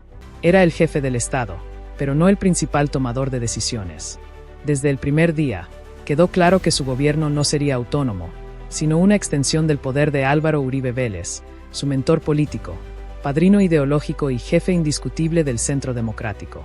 Duque no llegó al poder por su liderazgo carismático ni por una propuesta original, sino por ser la continuación encarnada del uribismo, el candidato de confianza que garantizaba que el modelo de seguridad, autoridad y rechazo al acuerdo de paz con las FARC no solo se mantuviera, sino se profundizara. Uribe, desde su curul en el Senado, no se limitó a apoyar a Duque. Lo dirigió. Sus comunicados diarios, sus pronunciamientos en redes sociales, sus reuniones con congresistas y ministros, tenían más peso que muchas decisiones del propio presidente. En múltiples ocasiones, políticas clave fueron anunciadas por Uribe antes de que el gobierno las formalizara. Ministros clave fueron elegidos no por Duque, sino por consenso con el expresidente. Y cuando surgieron tensiones, como en el caso del ministro de Hacienda Alberto Carrasquilla o del alto consejero para la paz, fueron resueltas bajo la influencia directa de Uribe. Este fenómeno, conocido como el gobierno de la sombra, representó una distorsión sin precedentes en la democracia colombiana. Por primera vez, un expresidente sin cargo ejecutivo ejercía un control tan absoluto sobre un gobierno electo. No se trataba de un asesor externo ni de un líder de partido. Era un poder paralelo, que operaba desde el Congreso, los medios y las redes sociales, con capacidad de imponer su agenda, bloquear reformas y sancionar a quienes se desviaban de la línea. La prueba más clara de este dominio fue la política de implementación del acuerdo de paz. El gobierno de Duque prometió revisar el acuerdo firmado por Juan Manuel Santos con las FARC, argumentando que era indultista y que beneficiaba a criminales. Pero más allá de los discursos, lo que hizo fue desfinanciar, desacelerar y deslegitimar la Jurisdicción Especial para la Paz, el sistema de justicia transicional y los programas de reintegración. Uribe fue el principal artífice de esta estrategia. Desde el Senado, lideró campañas contra la JEP, la calificó de tribunal ilegítimo, promovió leyes para limitar sus competencias y presionó a fiscales y jueces. El resultado fue claro: la paz se estancó. Mientras las FARC se desmovilizaban, sus estructuras políticas eran atacadas, sus líderes asesinados, más de 300 excombatientes fueron asesinados durante el gobierno Duque, y los campesinos que volvían a sus tierras enfrentaban nuevas amenazas. En lugar de consolidar la paz, el gobierno fortaleció el vacío de poder que fue ocupado por disidencias, el ELN y grupos narcoparamilitares. Pero la influencia de Uribe no se limitó a la política de seguridad. Penetró en todos los frentes. En materia económica, el ministro de Hacienda fue elegido con el visto bueno de Uribe. Las decisiones económicas priorizaron la estabilidad fiscal, la inversión extranjera y la defensa del modelo extractivista. Se rechazaron reformas fiscales progresivas, se mantuvo el IVA sobre bienes básicos, y se desoyeron las voces que advertían sobre la desigualdad. Todo en línea con la visión uribista de un Estado mínimo, orientado al mercado. En medio ambiente, a pesar de las alertas internacionales sobre la deforestación en la Amazonía, el gobierno de Duque, bajo la influencia de Uribe, continuó promoviendo la minería a gran escala, la expansión agroindustrial y la explotación de hidrocarburos. Los líderes ambientales fueron asesinados en cifras récord. Uribe, desde su discurso, descalificó a los defensores del medio ambiente como obstáculos al progreso. En derechos humanos, el gobierno adoptó una postura de confrontación contra los movimientos sociales. Las protestas ciudadanas, como las del paro nacional de 2019 y 2021, fueron reprimidas con fuerza. Uribe respaldó incondicionalmente a la policía, incluso en casos de abusos documentados, y tildó a los manifestantes de vándalos e infiltrados guerrilleros. Esta narrativa de criminalización fue clave para justificar la represión. En justicia, Uribe presionó para que no se avanzara en investigaciones contra exparamilitares ni contra políticos vinculados a la parapolítica. Además, utilizó su influencia para debilitar a instituciones como la Fiscalía y la Corte Suprema, especialmente cuando éstas investigaban a sus allegados o a él mismo. Uno de los momentos más críticos de esta relación fue la investigación judicial contra Uribe por presunta obstrucción a la justicia. Cuando la Corte Suprema ordenó su detención domiciliaria en 2020, el gobierno de Duque no mantuvo neutralidad. Altos funcionarios emitieron declaraciones de apoyo, y se generó una campaña institucional para presentar a Uribe como víctima de persecución. Esto evidenció que el Estado no actuaba como un ente autónomo, sino como un instrumento de defensa del líder uribista. Además, el modelo de comunicación del gobierno fue una copia fiel del estilo de Uribe, confrontacional, maniqueo, basado en la polarización. No se buscaba consenso, sino movilización de la base. El enemigo no era un sector político, sino la izquierda radical, chavismo, los anarquistas. Este discurso no solo dividió al país, sino que impidió el diálogo social, esencial en un momento de crisis económica, sanitaria por la pandemia y social. El resultado de este gobierno de sombra fue un profundo desgaste del presidente Duque. Con el tiempo, su figura se fue desdibujando. Perdió autonomía, credibilidad y apoyo popular. Las protestas del 2021, que comenzaron contra una reforma tributaria y derivaron en un clamor nacional por justicia social, fueron respondidas con represión, no con escucha. Y cuando Duque intentó hacer gestos de apertura, fue rechazado por su propia base, que respondía a las indicaciones de Uribe. En esencia, Duque gobernó con dos jefes, uno constitucional él mismo, y otro real Uribe. Y cuando las aguas se agitaron, fue el segundo quien tomó las decisiones. Este fenómeno no solo debilitó al gobierno, sino que debilitó la democracia. Mostró que en Colombia, el poder no siempre reside en quien gana las elecciones, sino en quien controla las redes de influencia, los medios, el partido y la narrativa. Uribe demostró que se puede gobernar sin ser presidente, simplemente porque se tiene lealtad, miedo y poder simbólico. Pero también generó un efecto colateral, la reacción del pueblo. Millones de colombianos, cansados de un modelo que priorizaba el miedo sobre la esperanza, la represión sobre el diálogo, la élite sobre el pueblo, comenzaron a buscar una alternativa. Y esa alternativa ya tenía nombre: Gustavo Petro. Porque mientras Uribe desde el Senado imponía su voluntad, Petro recorría el país, escuchaba los movimientos sociales, fortalecía el pacto histórico y construía una propuesta que no era de confrontación, sino de reconciliación, justicia y transformación. El gobierno de Duque, bajo el control de Uribe, no solo fracasó en gobernar, fracasó en representar. Y ese vacío de legitimidad fue el terreno fértil donde creció la posibilidad de cambio. Por eso, cuando en 2022 Petro ganó la presidencia, no fue solo una victoria electoral. Fue un rechazo al modelo de poder vertical, autoritario y excluyente que Uribe había impuesto. Fue el grito de un país que ya no quería ser gobernado desde las sombras. Este capítulo no es solo la historia de un presidente controlado, sino la crónica de cómo un expresidente, con poder absoluto, aceleró su propio eclipse político. Porque al concentrar tanto poder, al despreciar la democracia, al reprimir la protesta, Uribe no solo gobernó Colombia desde el Senado, preparó el camino para su derrota histórica. Y ese camino culminó en agosto de 2025, cuando la jueza 44 Penal de Conocimiento de Bogotá, Sandra Liliana Heredia, condenó a Álvaro Uribe Vélez a 12 años de prisión domiciliaria por los delitos de fraude procesal y soborno en actuación penal. La sentencia, de 1.114 páginas, demostró que Uribe fue encontrado responsable de haber participado en un plan para manipular testigos en investigaciones sobre supuestos vínculos con paramilitarismo, a través de su entonces abogado Diego Cadena. Durante el juicio, se presentaron pruebas contundentes, interceptaciones telefónicas a los teléfonos de Uribe y Cadena, en las que se demostró la existencia de un plan para ofrecer beneficios económicos a testigos como Carlos Enrique Vélez, alias Víctor, un exparamilitar al que se le prometieron pagos que nunca se completaron, lo que lo llevó a retractarse. Lo mismo ocurrió con Eurídice Cortés, alias Diana, a quien Cadena le pidió grabar un video a favor de Uribe ante la Corte Suprema. El 1 de agosto de 2025, la jueza dio a conocer la sentencia condenatoria.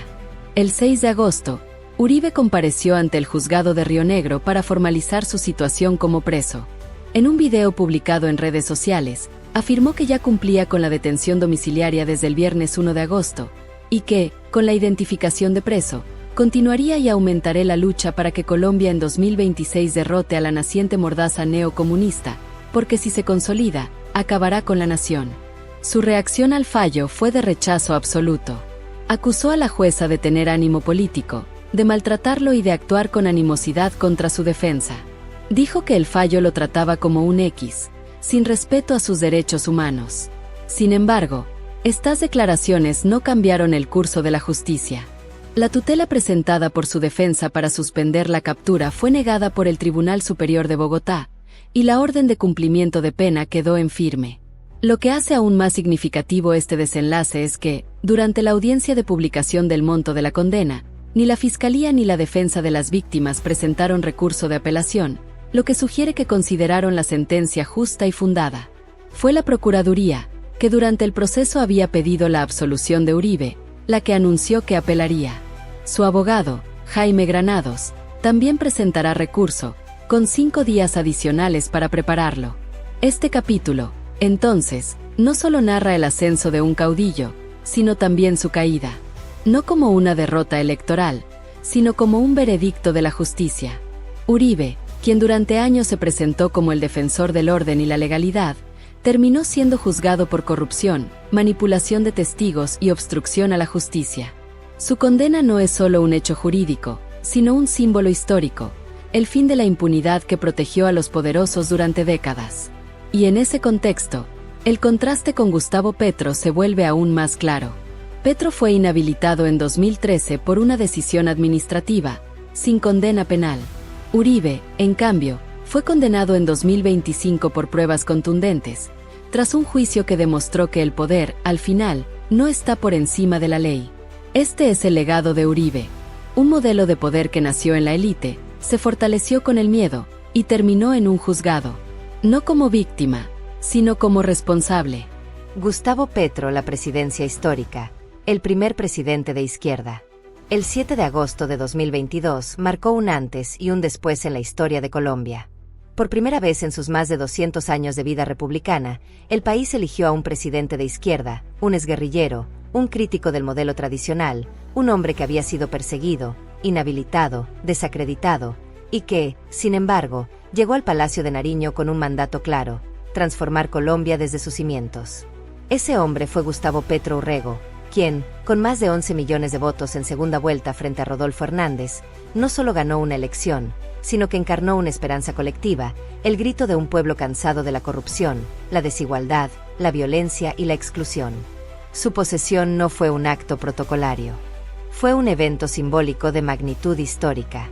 Petro juró sobre la Constitución de 1991, sí, pero también sobre la Carta de la Tierra, un gesto que no pasó desapercibido. Era la afirmación de que su gobierno no solo cambiaría políticas, sino la relación entre el Estado, la naturaleza y la sociedad. A su lado, Francia Márquez, la primera vicepresidenta afrodescendiente y defensora ambiental, juró también, convirtiendo el acto en un hito de inclusión racial, de género y de justicia social. Por primera vez, el poder no estaba en manos exclusivas de la élite blanca, urbana y masculina. Estaba en manos de quienes históricamente habían sido invisibles. Desde el primer día, Petro dejó claro que su gobierno no sería una continuidad, sino una ruptura con el pasado. No se trataba de administrar el modelo existente, sino de diseñar otro posible. Y lo hizo con una combinación única de valentía, ética, visión de Estado y humildad. No llegó como un mesías, sino como un servidor público que reconocía los errores del pasado, las complejidades del presente y la urgencia del cambio. Uno de los pilares de su gobierno fue la política de paz total. A diferencia de gobiernos anteriores, que negociaban con un solo grupo o se limitaban a la seguridad militar, Petro propuso un diálogo integral con todos los actores armados ilegales, disidencias de las FARC, ELN, y grupos narcoparamilitares como el Clan del Golfo. No se trataba de entregar el país, como lo acusaron sus opositores, sino de acabar con la violencia estructural mediante la negociación, la justicia social y la reintegración. En 2023, logró acuerdos de cese al fuego bilateral y temporal con el ELN, algo que ningún gobierno anterior había conseguido. También inició diálogos con disidencias en la Amazonía, el Pacífico y el Catatumbo, acompañados de zonas de distensión, donde el Estado llegaba con servicios, educación, salud y desarrollo económico, en lugar de solo con tropas. Además, Petro impulsó la desmovilización masiva. Miles de combatientes dejaron las armas, no por rendición, sino por inclusión. Se les ofreció tierra, educación, salud, vivienda y oportunidades laborales. No fue un proceso perfecto, hubo deserciones, violaciones a los acuerdos y asesinatos de excombatientes, pero representó un cambio de paradigma. La paz no se impone con balas, se construye con derechos. Y cuando el gobierno de Iván Duque dejó más de 300 excombatientes de las FARC asesinados sin justicia, Petro puso el tema en el centro de la agenda. Exigió justicia, fortaleció la unidad de búsqueda de personas dadas por desaparecidas, y responsabilizó al Estado de garantizar la seguridad de quienes dejaron la guerra. Petro no llegó a gobernar para administrar, llegó para transformar. Y su agenda de reformas fue la más ambiciosa en décadas. Presentó una reforma a la salud que propone un sistema público, universal y gratuito, acabando con el lucro de las EPS, que durante años habían desviado recursos del Estado para beneficio privado. El modelo actual, basado en intermediarios, ha sido uno de los más corruptos del país. Petro no solo denunció el sistema, sino que presentó un plan detallado para recuperar el derecho a la salud como servicio público esencial. También planteó una reforma a las pensiones, un sistema solidario, inclusivo y justo, que permita a los trabajadores informales, campesinos, mujeres y jóvenes acceder a una pensión digna. Más del 80% de los adultos mayores en Colombia no recibe pensión. Petro propuso que el Estado asumiera su responsabilidad histórica, financiando un sistema público que no dependa únicamente del ahorro individual.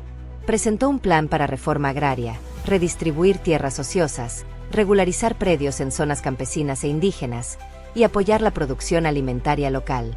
Colombia tiene millones de hectáreas sin cultivar, mientras millones de campesinos no tienen acceso a la tierra. Petro no habló de expropiación indiscriminada, sino de justicia social y soberanía alimentaria. Además, extendió la gratuidad a todas las instituciones públicas de educación superior, una medida que ya ha permitido que cientos de miles de jóvenes de bajos recursos accedan a la universidad sin deudas. Fortaleció la educación técnica, rural y comunitaria. Estas reformas no fueron recibidas con aplausos por todos. El establishment económico, los medios afines al uribismo y sectores del Congreso las atacaron con furia. Se dijo que eran inconstitucionales, inviables, comunistas. Pero Petro no retrocedió. Argumentó con datos, con estudios, con experiencias internacionales y, sobre todo, con ética. ¿Cómo puede un país considerarse democrático si sus ciudadanos mueren por falta de medicamentos o no se jubilan después de toda una vida de trabajo? Petro ha hecho de la justicia ambiental uno de los ejes centrales de su mandato. Desde el inicio, declaró que Colombia no puede seguir siendo un país extractivista. Anunció una moratoria a la exploración de nuevos yacimientos de petróleo y carbón, no para acabar de inmediato con la explotación, sino para planificar una transición energética justa, que proteja a los trabajadores del sector y priorice las energías limpias. Este anuncio fue uno de los más polémicos, pero también de los más valientes. Frente a la presión de las multinacionales, los lobbies energéticos y los críticos que hablan de riesgo país, Petro sostuvo que el mayor riesgo es la destrucción de la Amazonía y la extinción de especies. Ha liderado iniciativas internacionales para proteger la selva, ha convocado a la comunidad mundial a asumir una deuda climática con los países del sur y ha puesto a Colombia en el centro del debate ambiental global. Además, ha sido el primer presidente en reconocer oficialmente el racismo estructural en el país. Ha impulsado políticas para reparar a las comunidades afrodescendientes, indígenas y raizales. Ha escuchado a las mujeres defensoras, a los sindicalistas. Ha nombrado ministros con trayectoria en derechos humanos, no por clientelismo, sino por mérito y compromiso. Otro hito de su administración ha sido la paridad de género y la inclusión. Más del 50% de su gabinete está conformado por mujeres. Ministros clave, como el de Hacienda, el de Justicia, el de Ambiente y el de Educación, han sido ocupados por mujeres con formación técnica y ética impecable. Además, ha promovido la participación de jóvenes, de pueblos originarios, de la comunidad LGBTIQ, en espacios de toma de decisiones. Este no es un gesto simbólico, es una reconstrucción del poder. Petro ha entendido que para cambiar el país, hay que cambiar quienes lo gobiernan. Pero este proceso no ha sido fácil. Petro enfrenta una oposición férrea, desde el Congreso, donde el Centro Democrático y otros partidos bloquean sus reformas, desde los medios, que distorsionan sus mensajes, desde sectores económicos, que amenazan con huir del país, y desde la justicia, que ha judicializado a su gobierno, a su hija, a su hijo, en intentos de desestabilizarlo. Además, heredó una economía golpeada por la pandemia, la desigualdad, la corrupción y una deuda creciente. Ha tenido que gobernar con limitaciones presupuestarias, sin el apoyo del establishment, y con un contexto internacional complejo. Pero, a pesar de todo, ha avanzado. Ha logrado acuerdos internacionales, ha fortalecido las relaciones con América Latina, ha abierto diálogos con Venezuela, ha promovido la integración suramericana y ha recuperado el respeto de Colombia en el mundo. Lo que distingue a Petro no es solo lo que hace, sino cómo lo hace.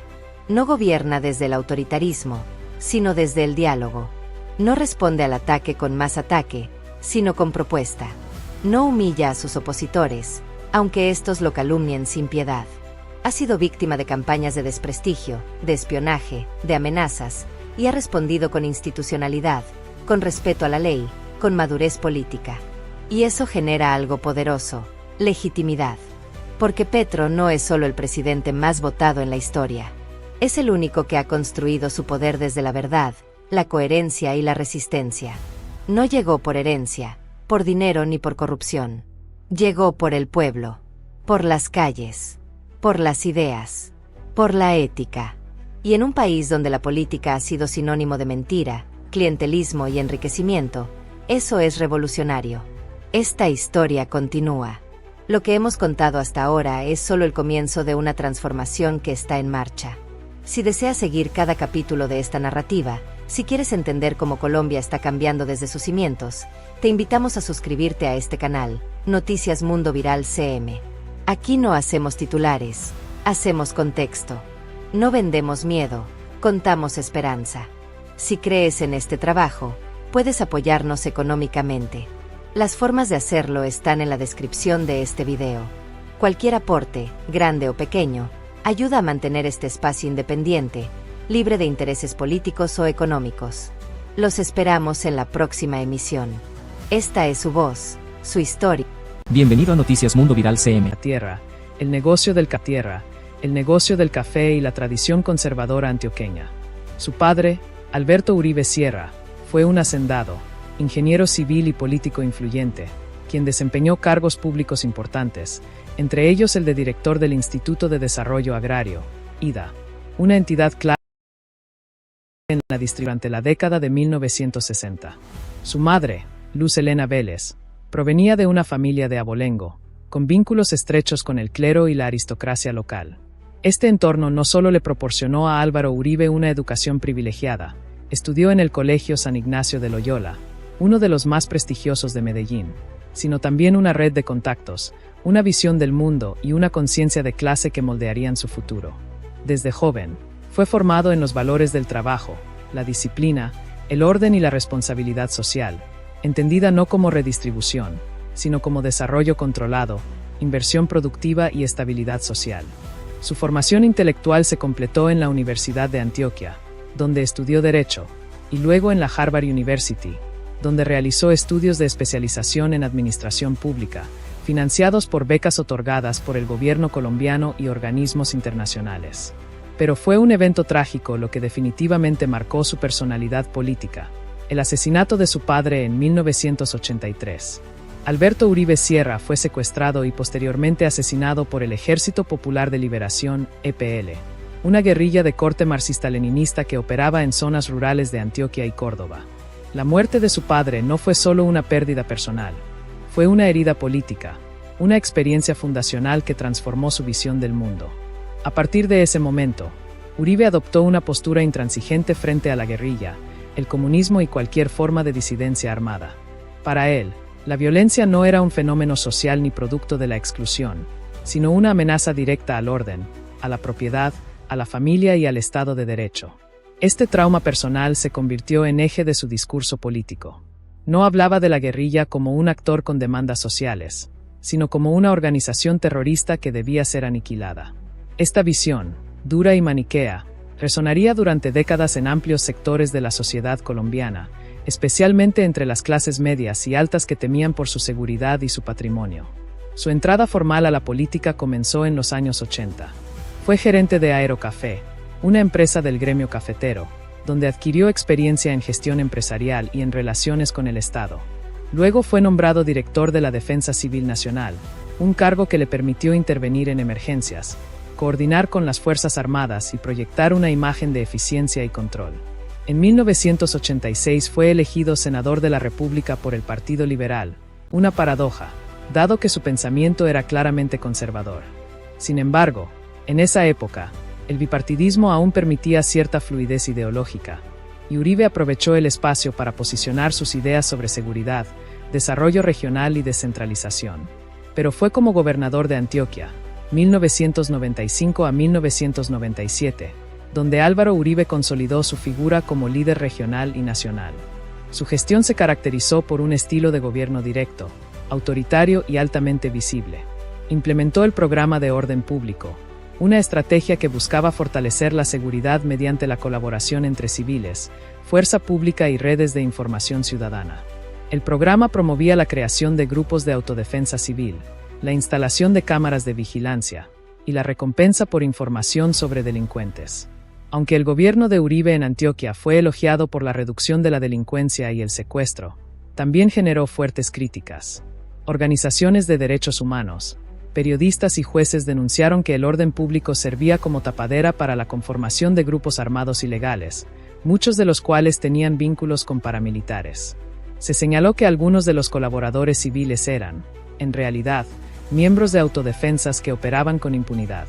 Además, se documentaron casos de abuso de poder, vigilancia indebida y represión contra líderes sociales. El modelo de Uribe en Antioquia no fue un fenómeno aislado. Representó una versión regional de lo que luego se convertiría en política de Estado, la alianza entre sectores civiles, fuerzas armadas y grupos de justicia privada para combatir a la guerrilla.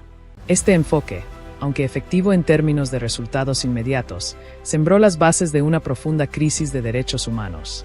Miles de civiles fueron asesinados, desplazados o estigmatizados en nombre de la seguridad.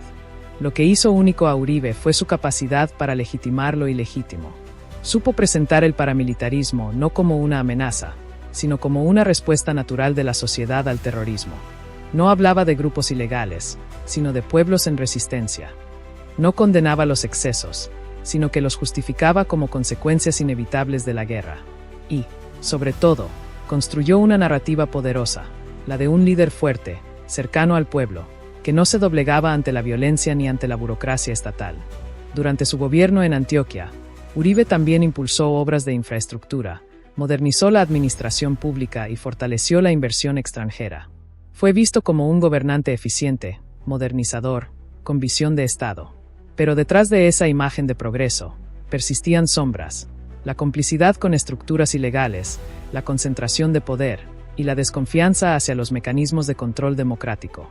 Este periodo fue fundamental para entender cómo forjó su liderazgo desde partidos o ideologías, sino desde la autoridad personal, el carisma y la capacidad de movilizar emociones.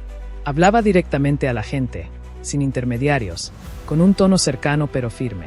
Usaba el miedo como herramienta, pero también la esperanza de un país en orden, sin secuestros, sin extorsión, sin guerrilla. Además, desarrolló una habilidad excepcional para manejar los medios de comunicación. Entendió antes que nadie el poder de la imagen, del mensaje corto, del discurso repetitivo. Sus frases como seguridad democrática, mano firme, orden y disciplina, se convirtieron en eslóganes que trascendieron Antioquia y llegaron al corazón de una nación cansada del caos. Pero también generó rechazo.